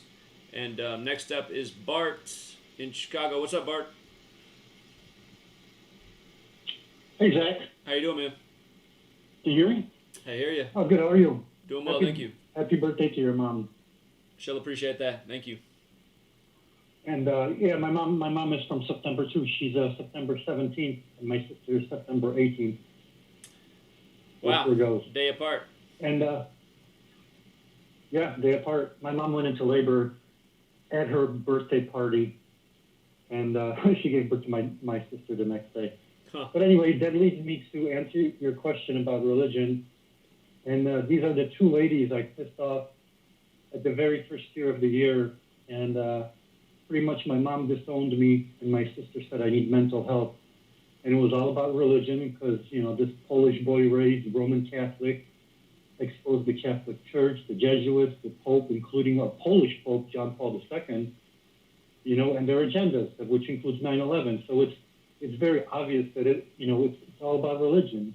So when I saw 9/11 happen and they blame it on Muslims, I mean, I was like, you know what? I noticed that most wars are all about religion because it's so easy to blame a different religion, people with different beliefs, and like look at the Crusades and like the Spanish Inquisition, you know, because the Roman Catholic Church was threatened by Muslims and Jews, and to this day they still pull up these shenanigans, and it's all about religion.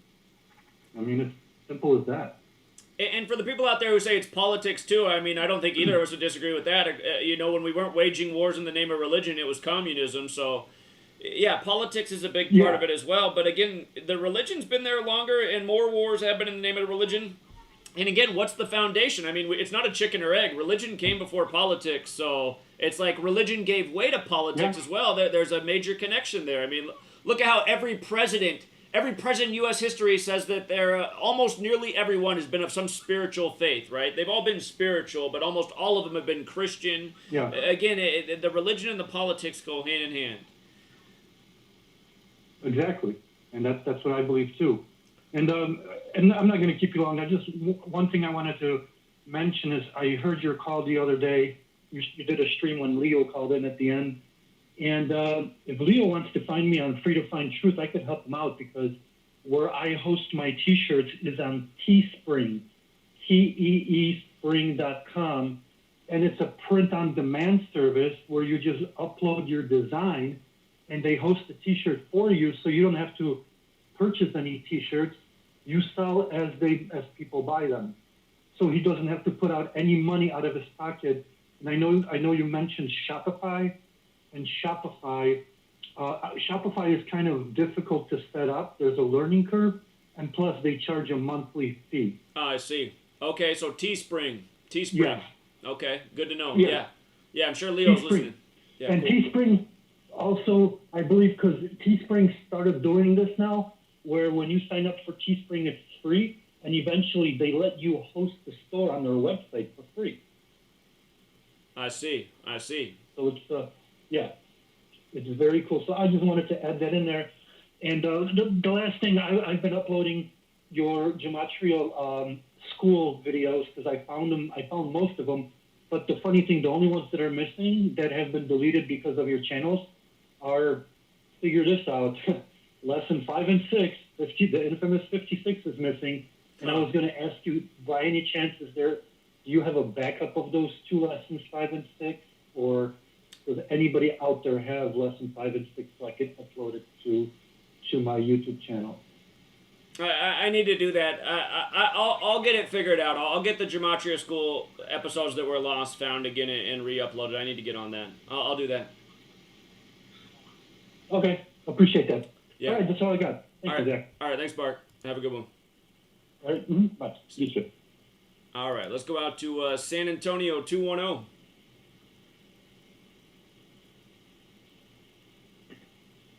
Hey, Zach, can you hear me? I hear you. How you doing? Hey, good. This is Tim. I need some gematria school. Okay, so your question for the night. Look, the town that your mom lived in basically answers the question. I mean, you know, you have Catholic versus Lutheran. I can't even imagine. It's terrible. Like, kids, oh, you're a Lutheran. We can't play kickball with you. It's fucking bullshit. You know what? People are stupid because the Lutheran belief system is love your neighbor. The Catholic religion book says love your neighbor. So it's, I mean, religion, the problem is people are stupid. I mean, it is true. 9/11 happened? It is true. Yeah, because people are stupid.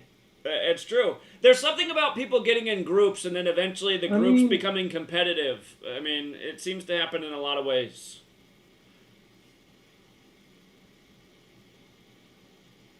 I remember after 9/11, I was in East Akron. I was born in Cleveland, the 216, and then I moved to Akron, the 330, 33, 216. Crazy, right? Anyways, that's the area code for Akron is 330.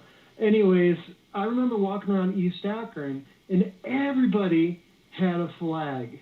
So it was patriotism, nationalism. Yeah, we're America.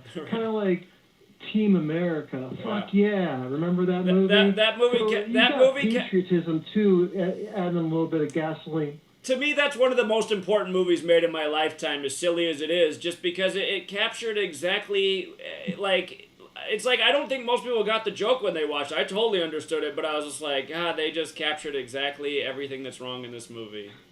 It's amazing. Okay, I'm going to be, I want to be really quick, under a minute. So, in part of my slave education, briefly, we went over prime numbers, and you know what prime numbers are, whole numbers that are only divisible by 1 in that number. The opposite would be the composite number, which are not prime numbers. Those have more than 1 factors. So, 4 would be a composite number, 5 would be like a prime number.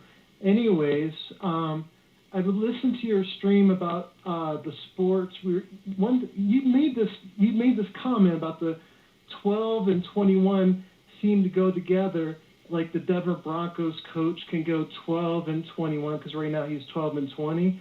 And so I'm looking at composite numbers, and 21 is the 12th composite number. And obviously there's a lot of these composite numbers, so I'm going to be tracking that with sports. That's an interesting thought there about the composite numbers. Yeah, that's interesting. It's funny. The whole time I never thought to even look into that. Because they're not as unique as prime numbers, but yeah, they still are a category. So yeah, because I mean, a whole number is either prime or composite. It can't be both. Right. It's one or the other. That's what I'm saying. Yeah, they're more common, the composite numbers. There's more of those than there are prime numbers.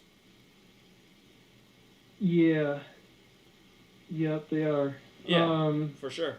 Okay, last thing real quick. There's this book I found on the internet. I want to say one more thing about 12 and 21. What else is interesting about those numbers is 37 is the 12th prime number, and 73 is the 21st prime number. So 3, 7, 7, 3 reflections, 12, 21 reflections. So there's a video. If you search Gematria on YouTube, there's a video that always comes up near the top. It's like a Hebrew Gematria lesson. It's all about 37 and 73 and the Bible in Hebrew. It's pretty interesting.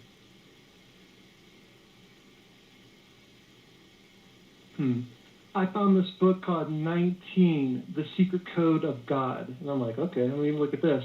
I downloaded the second edition, which is back in 2010. The author is Abu Hassan. I'm pretty sure he's Islam because the beginning of the 280-page book, it has a quote from Muhammad. That's a really good quote. I'm not in front of my computer. I'm standing next to my Wi-Fi, so I can't read it. I wanted to read it to you. But anyways, the book talks about coding, cryptography, Bible, Quran, chemistry, geometry, nature. And, I mean, it's all about 19.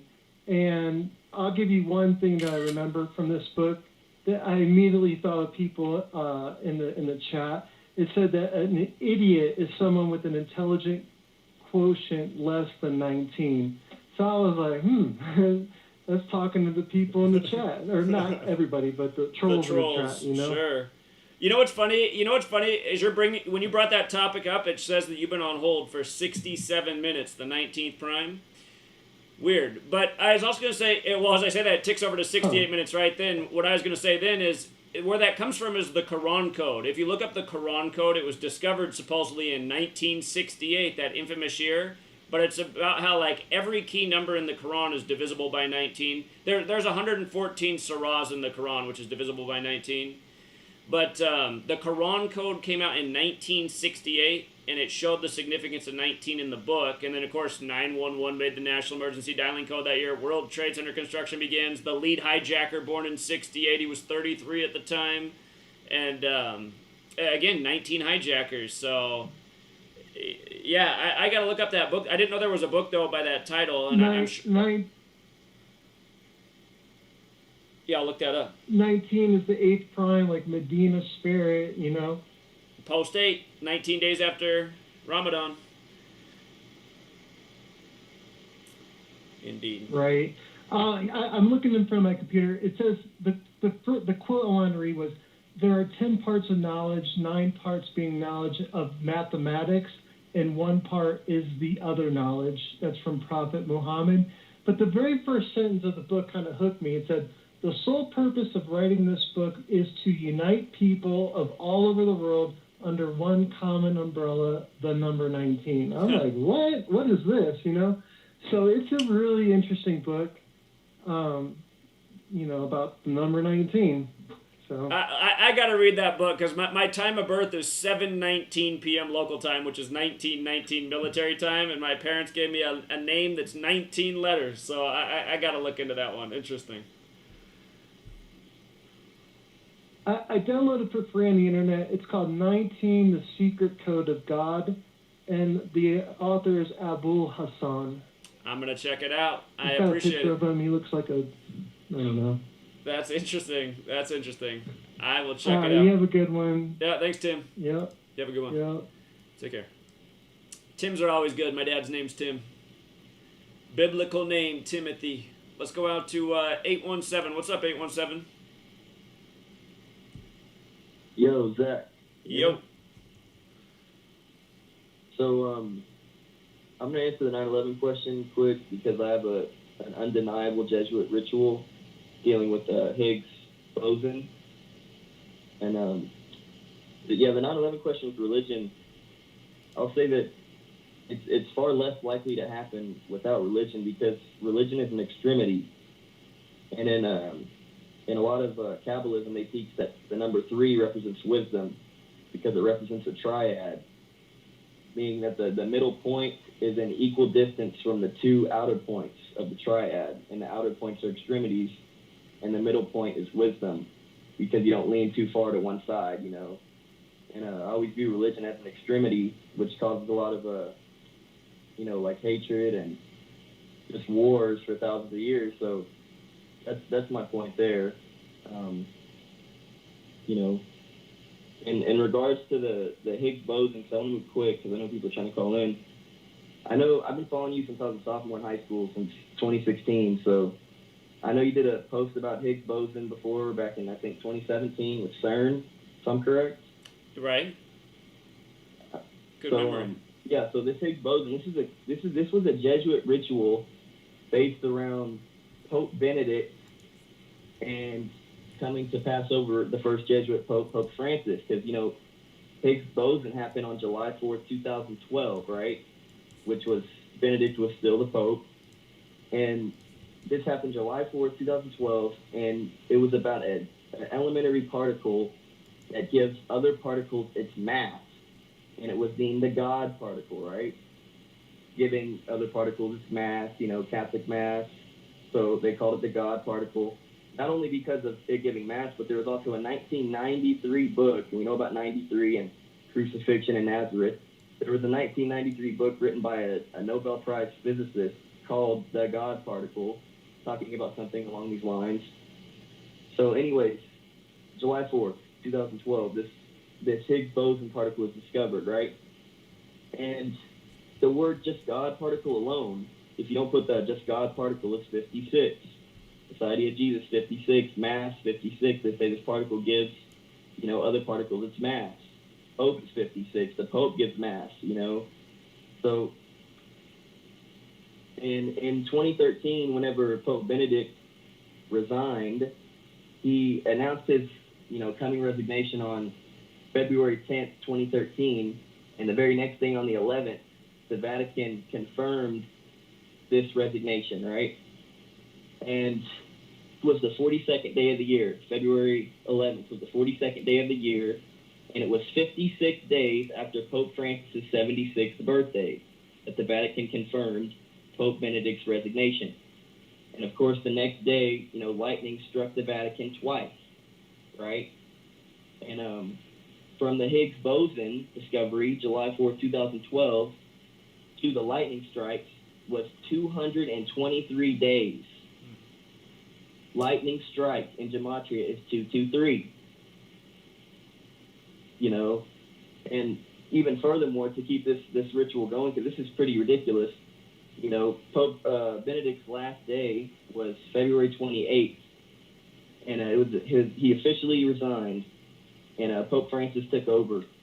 And from Pope Francis's 76th birthday, which was in 2011, December 17th, I think, 2011, his 76th birthday to the date of Pope Benedict resigning was a span of 74 days. Higgs boson was on 7/4, and from Higgs boson's discovery to Pope Benedict's resigning, which is still February 28th, was 239 days. From Higgs boson to Pope Benedict's resignation was 239 days, which is the 52nd prime number, and Higgs boson equals 52, right?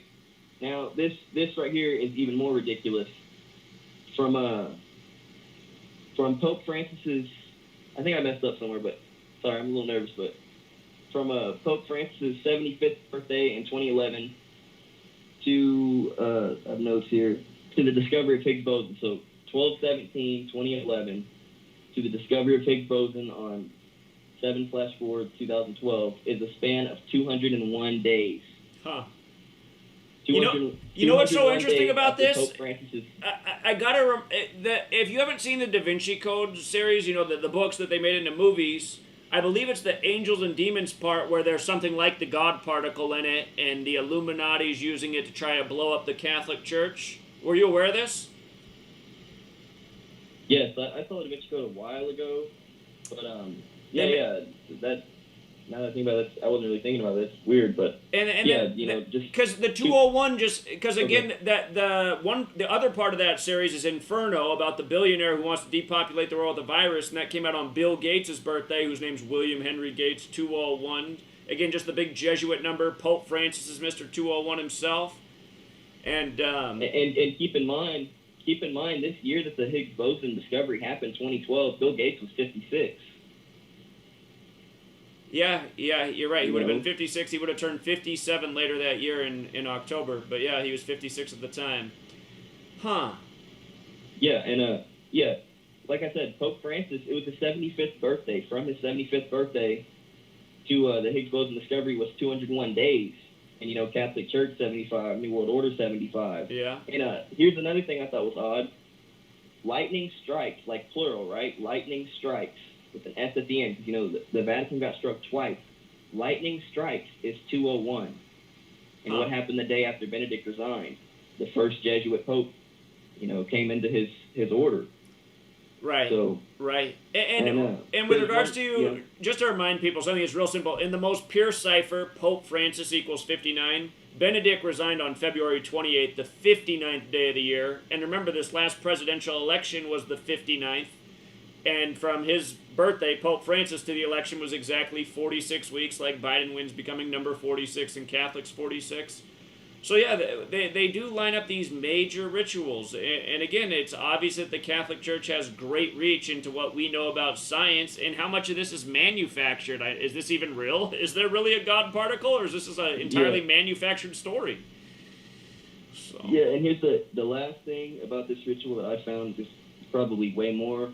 I'm trying to keep it general, but the number 36. So when Pope Francis took over on March 13th, it was 36 weeks after the God particle was discovered. And, Francis is elected Mr. 1936 when he was born. Benedict's final day, February 28th, had a 36-date numerology, and February 28th is the day that leaves 306 days left in the year. In gematria, the Bible 36, Jupiter 36, IHS 36, Paris 36, Saint, worship, Satan, all 36, 1 through 36. The summation is 666, the number of a man. All this stuff. This was just, I found this out today, Because I don't know why the God particle crossed my mind. It might have been, social media or something, but I was like, let me go back and look at this, because this is just, I was thinking it was around the time that Benedict was wrapping up his go at, being the Pope. So that's what I have for you today, Zach. So. Well, it's really interesting. I'm glad you brought that up. That's a topic I haven't looked at for a minute. So, good memory. Yep. All right. Good one. Yeah, keep up the good work. Have a good night. All right, another young person out there calling in. Been here for a while. What's up, 702? 702? Hey. Hello? Yo, what's up? Can you hear me, Zach? Yeah, I hear you. You're on. Hey, man. How's it going? I've been following you for a couple weeks, and it seems like you know what's going on, man. Unfortunately, it seems like a lot of people, they don't have the like you said, the critical thinking to connect the dots and, all this stuff. Right. Yeah. And, this is one of my first times calling, and I was just gonna do a quick, real quick deep code, because I was checking out the local stories here, and it's pretty curious, because I was looking up a couple of school districts, and a lot of them, like a full school district name, a lot of them equal 110. Okay. So here's the story. It was the third Friday, this third Friday. So it was involving this school called Desert Oasis High School, right? Desert Oasis High School got the 113, like deception, like a. Okay. But anyway, this was involving a shooting, which is 44. The county, just by like the county name itself, Clark County, is 44, like shooting. The name of the school, Desert Oasis, 44, like shooting. The full name of this district and another district that I was sorry, I'm a little nervous, but you're fine. You sound good. I'm following you. But yeah, and the street that this happened on, this shooting supposedly, it was West Aries Avenue. Huh. And it was strange, because I looked it up as Erie Avenue, and I didn't see any numbers. So I was like, okay. But then I saw how I misspelled it. So I was like, okay, let me, go back and spell it. Turns out W. Erie Avenue is 56. Huh. So I was like, oh, okay. Yeah. And then the day this happened, Friday the 3rd, entering it in the decoder, 83, like death, like how shootings are related to death, Sure. And the thing that I found really strange about this shooting was that there was in the official narrative, they said no injuries, no danger, like just shots fired. So I was like, this could be just a way for them to artificially heighten the shootings count, kind of like how they're artificially, with the COVID diagnosis, Sure. how they're artificially just inflating the numbers. Sure. Yeah. Well, those are great observations. Those are great observations, man. So you said you've only been following the work for 2 weeks? For a couple weeks, Okay, a few weeks maybe. Okay, but yeah, you're putting it to use. Yeah. Yeah, familiar patterns. Yeah, I really like how Rambo and like Neo, they bring all these things together, and then it connects really well. Like that's the thing that a lot of people don't see is the original ancient, way back in the day. Yeah. That's what I try to do with the first chapter of my first book, Letters and Numbers, because I take it all the way back to Babylon, why there's 26 letters in the alphabet, how it's all connected with astrology and everything. Yeah, see, that's the cool We're going to part. commercial break. It snuck up on me. Yeah, it's the commercial. Appreciate you, man. You have a good night. Keep up the good work. Thanks, man. Have a good one. Take care.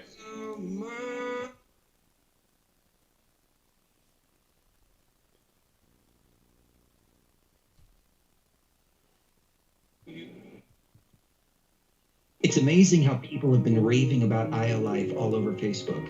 They've been posting their testimonials just because they want to get the word out because it's worked so well for them. If you're not familiar with iLife, it's a 99% pure CBD oil. But the secret is the synergy between the hemp and the ayahuasca vine, the non-psychoactive component of the ayahuasca tea. We recently received an email from a wife whose husband has Parkinson's. For the first time, he's been able to sleep through the entire night. Another customer reported that they're no longer using NSAIDs because their tennis elbow has been relieved with iLife. The reports have been phenomenal and much more than we ever expected. Everyone should have access to this. That's why if you head on over to iLife.com right now and use coupon code TFR, we'll give you $5 towards your order. And we'll even ship it worldwide. That's iLife.com, AYA life.com. So, you love talk radio? Then you'll love TalkStreamLive.com. TalkStream Live is always on, 24/7, with the best streaming talk shows. Find your favorite talkers and discover some new ones. It's free, readily available online or on mobile with any smartphone or tablet. Finding your favorite talk shows all in one place has gotten a whole lot easier. Just go to TalkStreamLive.com. Be sure to download the free apps from Google Play or the iTunes App Store. If you have hard water, the Live Scale not only leaves white spots, it clogs pipes and breaks down appliances, costing you hundreds of dollars in energy and wear. Eliminate Lime Scale and other water issues like brown staining and bad odors with HydroCare water products, available from Wave Home Solutions. Wave's affordable water systems don't use salts or chemicals. You'll love the way your water tastes, smells, and looks. Satisfaction guaranteed. For more information, go to bestwater123.com. That's bestwater123.com. Travis Cook, America's Evil Genius, here to invite you to join us every Tuesday afternoon here on Truth Frequency Radio. No, on our show you will not see a bunch of three-piece suits or a cocktail party, and you certainly won't see a bunch of inside the Beltway banner. But you will see eye-gouging, crotch-kicking, no-holds-barred political discussion, the likes of which you won't see anywhere else in media. America's Evil Genius. We come to you every Tuesday from the outskirts of war-torn St. Louis, Missouri, where there's always a good race rioter sex scandal just around the corner. Join us every Tuesday, 3 p.m. Eastern, 2 p.m. Central, at noon on the left coast right here on TFRLive.com. America's Evil Genius, Travis Cook, on TruthFrequencyRadio.com.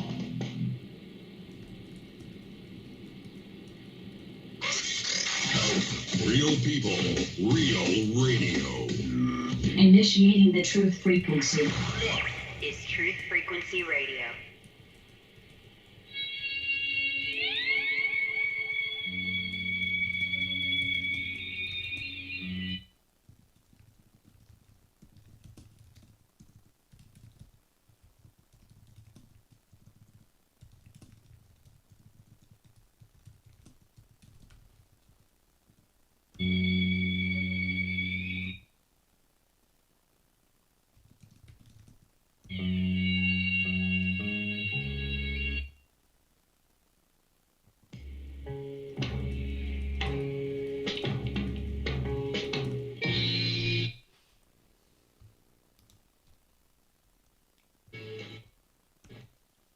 All right, we're back. It's the final 30 minutes already. The show has flown by tonight.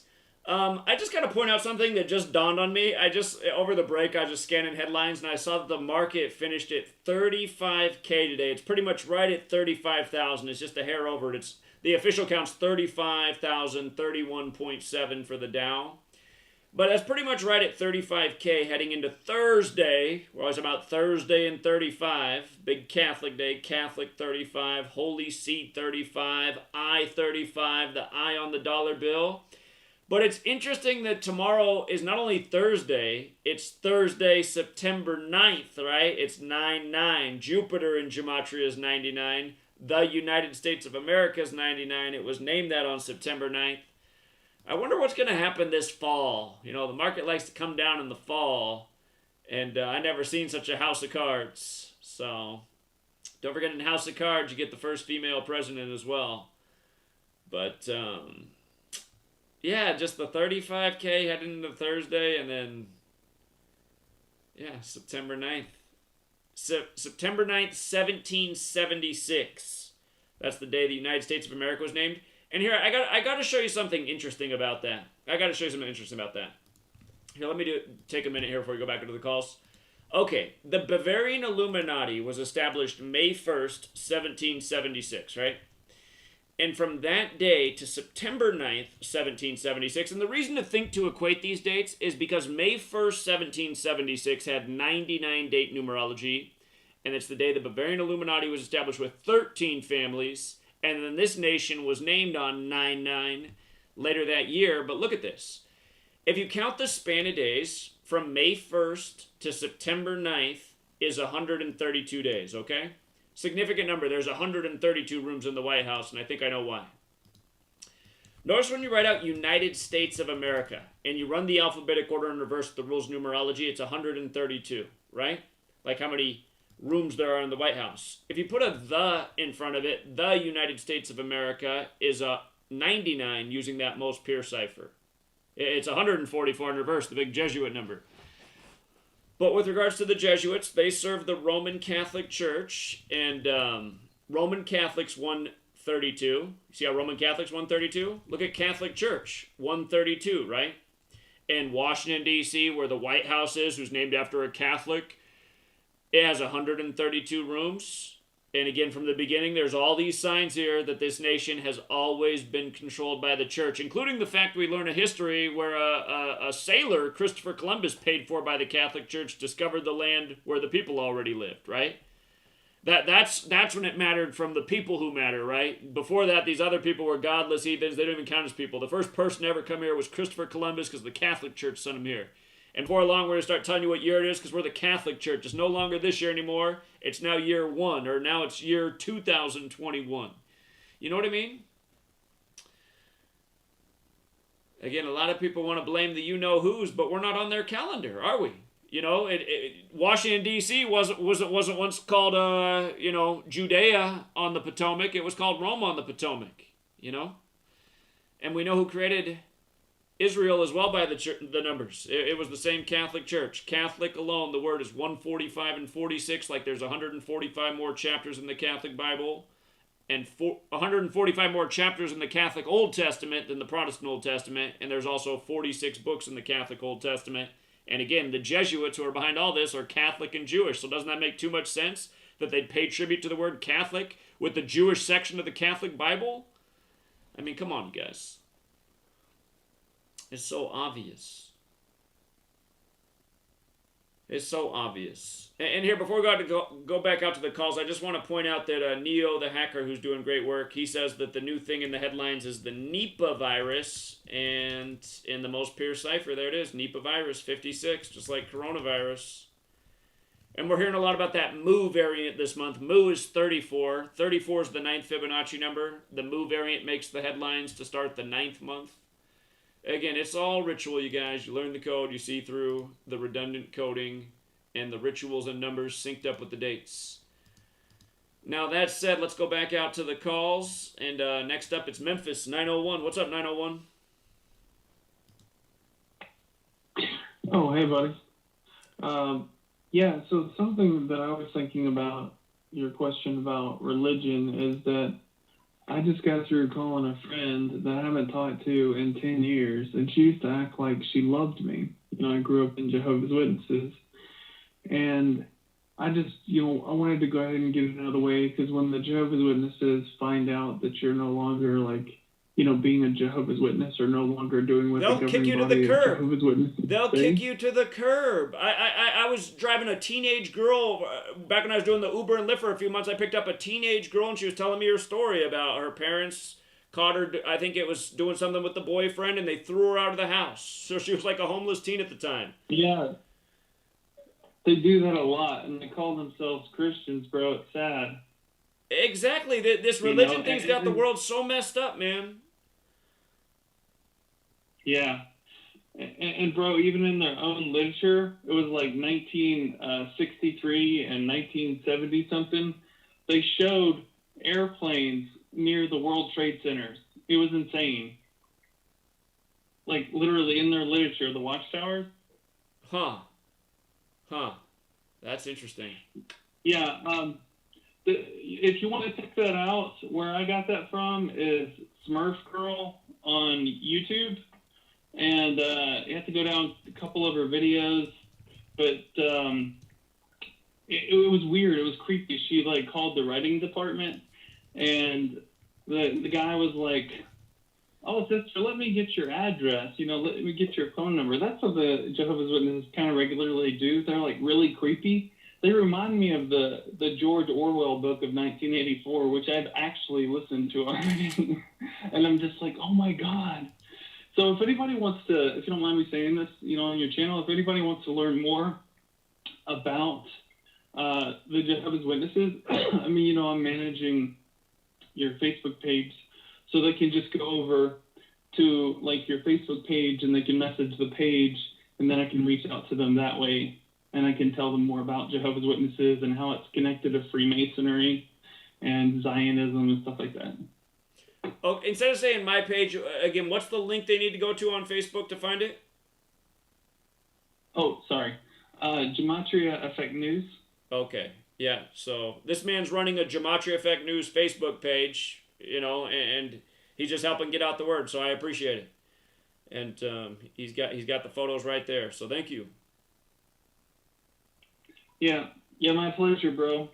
Hopefully you're able to get on our tube soon, because I think all of us should use these censorship-free or censorship platforms as, like, a way to generate leads. Do jokes or something, and then, talk about the serious stuff on the non-censorship platforms, like Our Tube or Brand New Tube. I know I've talked to you about Our Tube before. Right. Yeah, I think that's a good thought. Well, I appreciate it, but friend. I want to go ahead and get off, because I'm sure there's a long line of people waiting. There is indeed. Yeah. Well, thank you so much for the call. Keep up the good work. Yeah, have a good night. You're welcome. Bye. By the way, you guys, just the other thing they're hyping in the news is this upcoming September 18th rally in D.C. Remember, that's the day the cornerstone was laid for D.C. in history, September 18th, 1793, date with 47, numerology like foundations 47, the 47th problem of Euclid, the Freemasons, all the 47s in D.C. Last year, Ruth Bader Ginsburg died on that day. Always something on September 18th in D.C. The first chapter of my latest book, I even talk about September 18th in D.C. And now you got this latest shenanigan going on this day. All right, let's go out to 605. 605, you're on. South Dakota. Hey, Zach, it's Eloy. What's up? The only guy out here in Rapid City, putting it down. But hey, so I don't know if you know the guy by Stranger Than Fiction on YouTube. You ever heard of him? Sounds familiar, yeah. Stranger Than Fiction. Yeah, so basically, I wanted you to basically see if you can take a look at this video. I've always wanted to call in and show you videos that I find appealing that, most likely you already know about. But there's a video he posted called, the video will shock even the most devout Catholics, a must-watch documentary. It's about 2 hours and 53 minutes long, but anybody who doubts that basically the Jesuits are in control basically need to watch that video, because it kind of highlights the whole history of, how a certain amount of our presidents, were part of Skull and Bones and all that. But basically it just kind of clearizes the whole Jesuit history, the rewritten history that we were never told in school. And, I was watching it the other night, and I got a couple books out of it, okay? And one of them, I don't know if you've ever, hold on, give me a second, I need to find it. But basically, this book, I've been doing a little bit of reading of it on my own time, but it's kind of, it's more of like you got to know, like, history and stuff to kind of, like, make it align up, But there's this book called The Secret History of Jesuits. I'm sure you've probably heard of it. Have you ever read of it? It's by Edmund Paris. I haven't, actually. So another good title. Okay, so basically, it's called The Secret History of the Jesuits. It's a book written by Edmund Paris, okay? In this book, he highlights basically the Ignatius of Loyola, the spiritual exercises, the founding of the company, the privileges of the company, and then it kind of breaks down into kind of sections. And in section 2, it says the Jesuits in Europe during the 16th and 17th century, and it kind of just shows like the places that they were in, like Italy, Portugal, Spain, Germany, Switzerland, Poland, Russia, Sweden, and then like basically it kind of just gives a whole highlight of like people who doubt that it's the Jesuit, you know. And I found that book. Were you able to write it down so you can maybe take a look at it when you have time? I remember what you said. I'm gonna look into it. I got the video up on the screen that you recommended too. So yeah. Okay, perfect. Thank God you did that, Zach. I really want you to watch that. what I actually been really wanting you to do is basically you and Stranger Than Fiction. I wanted you guys to kind of like collab, basically, because I don't know, because when if you kind of look at it, yeah, he's more into like not Christianity, but like, I don't know, anything that worships Jesus and, you know, the gospel and all that, you gotta have like basically a label for that, and I would basically say it's Christian. But the thing is, he kind of exposes like the main Catholics in like the whole plot of what they're trying to do. And when I was watching this last night, he in the documentary explained how basically Hitler was, you know, financed by the Vatican, and the reason why they did that, it was the same time the Great Depression hit and the Federal Reserve was getting put up and all that, and basically these fucking faggot Jesuit motherfuckers basically made the Great Depression happen by all the gold that they were getting from fucking Italy. And I don't know. I just wanted you to take a look at that documentary. It'd mean a lot to me if you could, and maybe on one of these videos, not today or whatever, but one of these days, maybe giving out like what you think about the video and your thoughts on it. But I think it's a really well put documentary because it kind of explains like the foundations of our country and before that. You know, it talks about how the Catholics were basically, it goes all the way back down to the Council of Trent, and how, you know, the Jesuits are basically behind everything, and their one goal is to get a whole world full of Catholics and then, you know, that's the thing, it kind of dates back into like the revelations of the Bible. I mean, yeah, the Bible itself has been altered and edited, and, you know, obviously they've had their put on the Bible, you know, but you know, some of the things that it does explain, you know, are the similarities of how, you know, beware of false prophets. They hide behind sheep's clothing, and underneath sheep's clothing they are ravening wolves. And that kind of puts it into the whole perspective, and it's like, it's to the point where it's like, if you don't realize that and you can't see what's going on, I really doubt that you will ever find the truth. I mean, obviously you have that type of roadblock in front of your head that you just don't want to, you know, listen to it, or don't want to believe in it because it goes against your thoughts and what you. That's how most people are. That's exactly how everyone is. Yeah. They just can't handle anything. They just got to shut down. Yeah, exactly. And then go ahead. Sorry about that. Well, I hear everything you're saying. I'm almost out of showing there's so many people on hold, but I appreciate all the recommendations. I'm going to check them all out, man. I agree. I totally agree. I'm glad I was able to call you and basically tell you to watch that video. I mean, it means a lot. You could look at it, and I will. I'm definitely going to check it out, and the book. Yeah, I appreciate it, man. You have a good night. Thank you. All right, buddy. All right, see you. All right. All right, let's go out to Salina, Ohio. What's up, 419? Hey, Zach. I'll make this quick since you got a bunch of people on. My name's Cody. I'm the guy who called a few weeks back. I was dealing with the health problems and stuff. Right, and, I remember.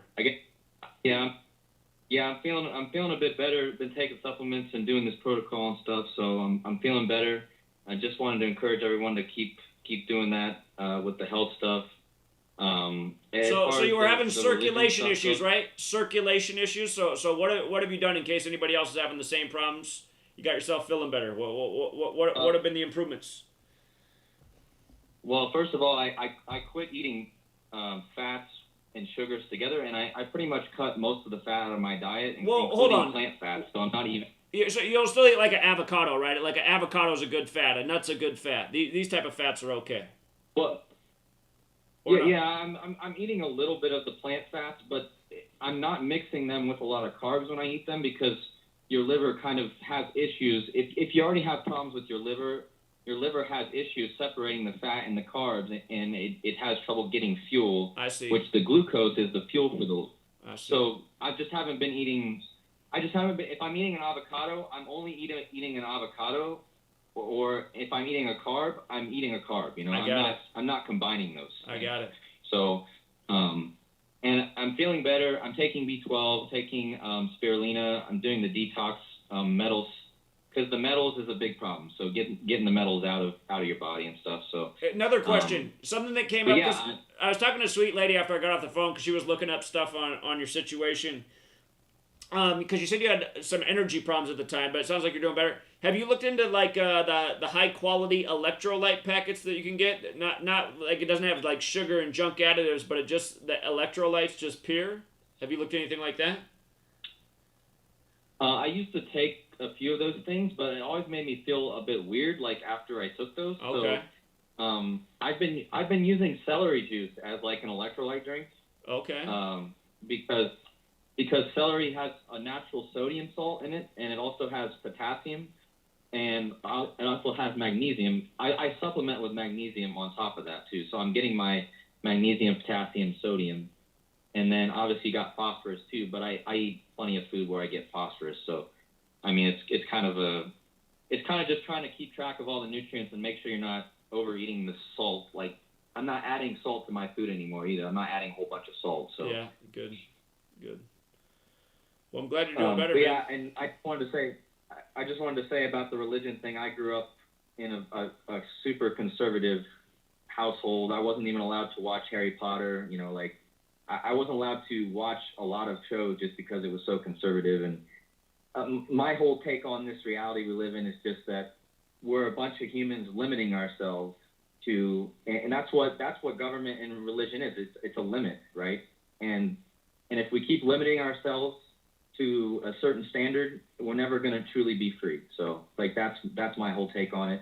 And religion is the exact thing that's the exact limit that we need to break. Indeed. So. I agree. I mean, there's natural boundaries are there, but you don't need religion to know those things. I mean, so, but yeah. Those things are in the heart. You know, those things are on our hearts. If you actually connected with the universe, you're not going to want to kill somebody. You're not going to want to do these things. It's not natural. It's not natural because it's natural to kill because the law's there. It's just like it says in the Bible. It says the reason that you have a murderer is because you created the law first. Right. You know. Right. Because the law makes people want to murder because then it limits them, and then they want to try to break the limits. Right. Indeed. So it's like, and every parent knows that. You tell your child not to do something, next thing you know, they want to do that. You gotta parent a smart way. If you don't want them to do something, you got to teach them the right way to do it, so they're not doing that. But don't tell them just don't do that. You gotta have a good reason. Show them why. Yeah, absolutely. Yeah, but that's why the people that are always conservative, held back as kids, they're always the rebels. You know, like that's, you know, it's the reason you have people doing bad things is because you're trying to hold them back. If you just let them, you know, naturally have their intuitive childlike state, like Jesus said, be like children. You know, if you allow them to do that without trying to enforce stuff on them, you know, you're most likely going to have a more natural state. You know, and then that's just my take on it. But well, I appreciate it, and I'm glad you're doing better, friend. Keep it up. Look forward to the next call. You have a good night. All right, thanks. Yeah, take care. Yeah, you too. All right, that's good. Good news. What's up, Seattle?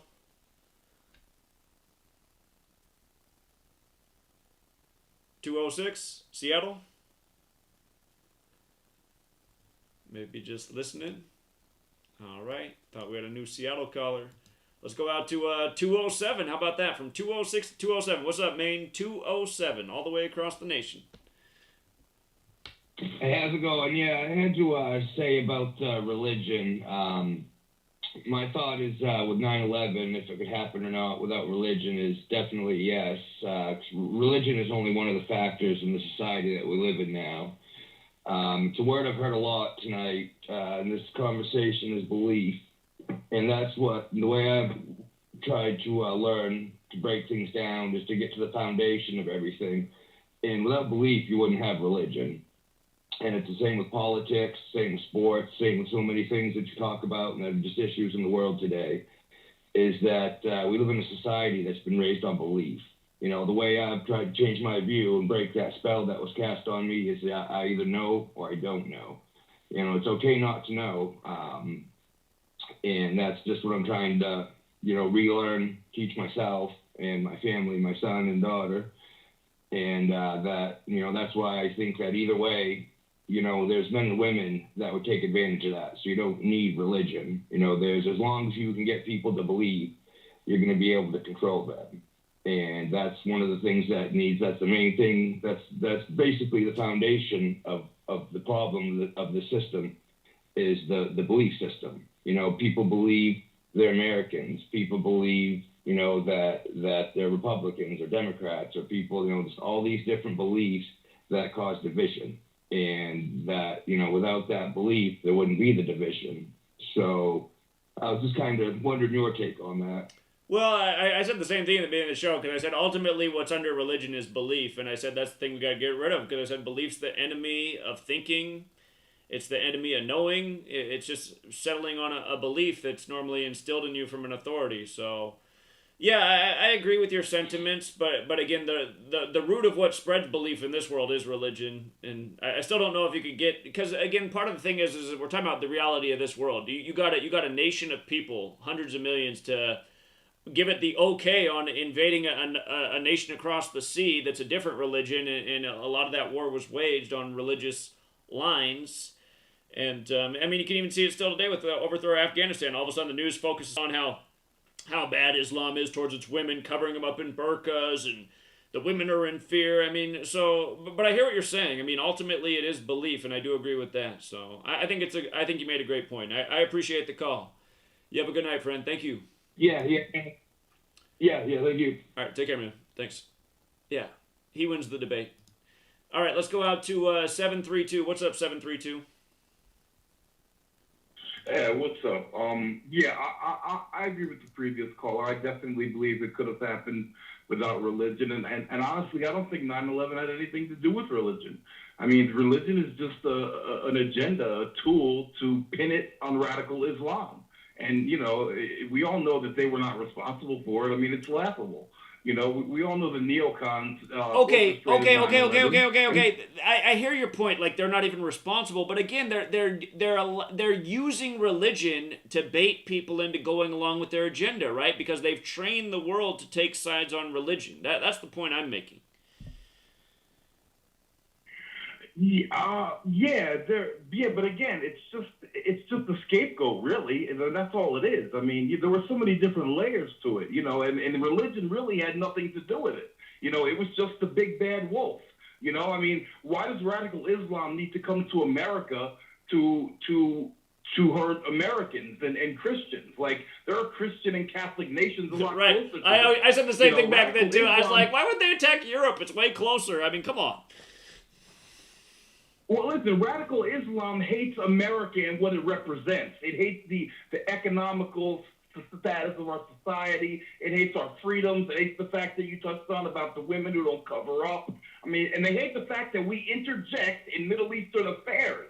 That's their biggest issue with America. It has nothing to do with our religious beliefs, I don't think. All right, I appreciate the point. I'm going to let another person get in, but thank you for calling in and voicing your piece. Thank you.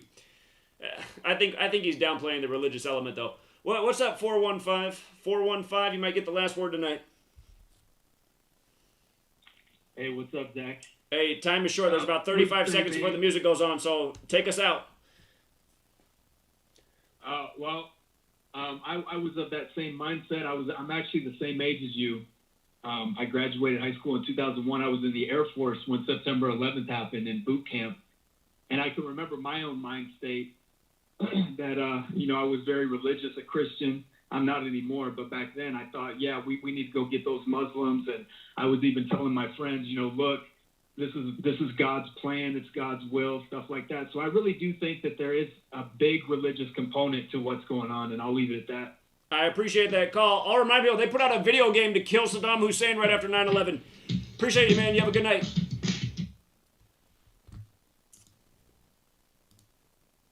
Okay, that's the end of the show, Truth Seeker. And I tried to do a better job controlling myself tonight because again, I have been really wrong a lot lately. Like, since the end of June through now, I've just been really shitty. I mean, I've been bad in the past too, but and again, I'm just being honest, you guys. I mean, the reason I'm been shittier lately is just because I feel shittier, man. I mean, it sucks. I mean, summer's almost over, and we've lived in the smoke every damn day this summer, man. It's so frustrating, and it's just knowing that these agendas going on and just feeling like you don't have enough power to do anything about it because you can't lift your fellow man to help you out. You know, it's just, yeah, man. I mean, I'm not burnt out because I'm still going strong, but yeah, I don't know, man. I'm gonna stay on the path, but I would like something positive is gonna have to happen in the world, man, for me to get the Zach from even a few months ago back, because I just like I don't like even in my like I'm different off camera than just on camera now. Like I'm not laughing as much. I'm not making as many jokes. I'm not having as much fun. I mean, it's not just. I mean, I'm pretty much me. Like, I don't really change when I come on here. I wouldn't be as I'm not as. I guess I wouldn't be as mean to somebody face to face, just because unless they were a real jackass. But as I am sometimes on here, because I say things on here to get people to think about it. You know, I try to get in people's heads and make them think about the things I'm saying. And again, the reason that is because I think I'm saying things that everybody needs to think about. So, yeah, anyway, I know recently when I've addressed Christianity and religion, I've offended a lot of people and caused a lot of people to leave. And, I mean, I don't feel all bad about that, because maybe it cleaned house in some sort of ways, but yeah, this religion thing, you guys, I'm telling you, man, as long as it's here, we're going to continue to be, the useful idiots of this society of Jesus. And think about that, Christians. That is who runs the show in this world, the society of Jesus. We're on a calendar synced up in the name of Jesus. And again, these people wanted the world to know the name Jesus. That's why they printed a book and got it out there and told you to suck it up and turn the other cheek. And again, I've been thinking about all these things since I was young, man. I mean, how many times can you turn the other cheek? That's exactly what the tyrants would want. These people that just, waiting for Jesus to save them, turning the other cheek. I mean, they got us right where they want us, man. And that's what's got to change. We got to figure out how to change people so that they're not the useful idiots of this gang anymore. But I'm not going to go late tonight, Truth Seeker. Sweet lady likes to be asleep by no later than 10 because she gets up early for the internship and all that. And I don't really see her all day, especially on Wednesday since she comes home and I'm doing the radio show. So give sweet lady some attention, and call it a night. Be back tomorrow. I have a feeling it's going to be a busy day tomorrow, Truth Seeker. I really do. I have a feeling tomorrow's going to be a busy day in the headlines. It's a Thursday on a 9/9, days before 9/11. I think it's going to be a busy day tomorrow. That's my prediction. I don't know exactly what they're going to do, but I see a lot of whoppers of headlines tomorrow. A lot of whoppers of stories. Agendas unfolding. So I'm sure I'll be back bright and early tomorrow. If it's anything like what I'm imagining it's going to be. But appreciate all of you. Have a good rest of your night. And until next time.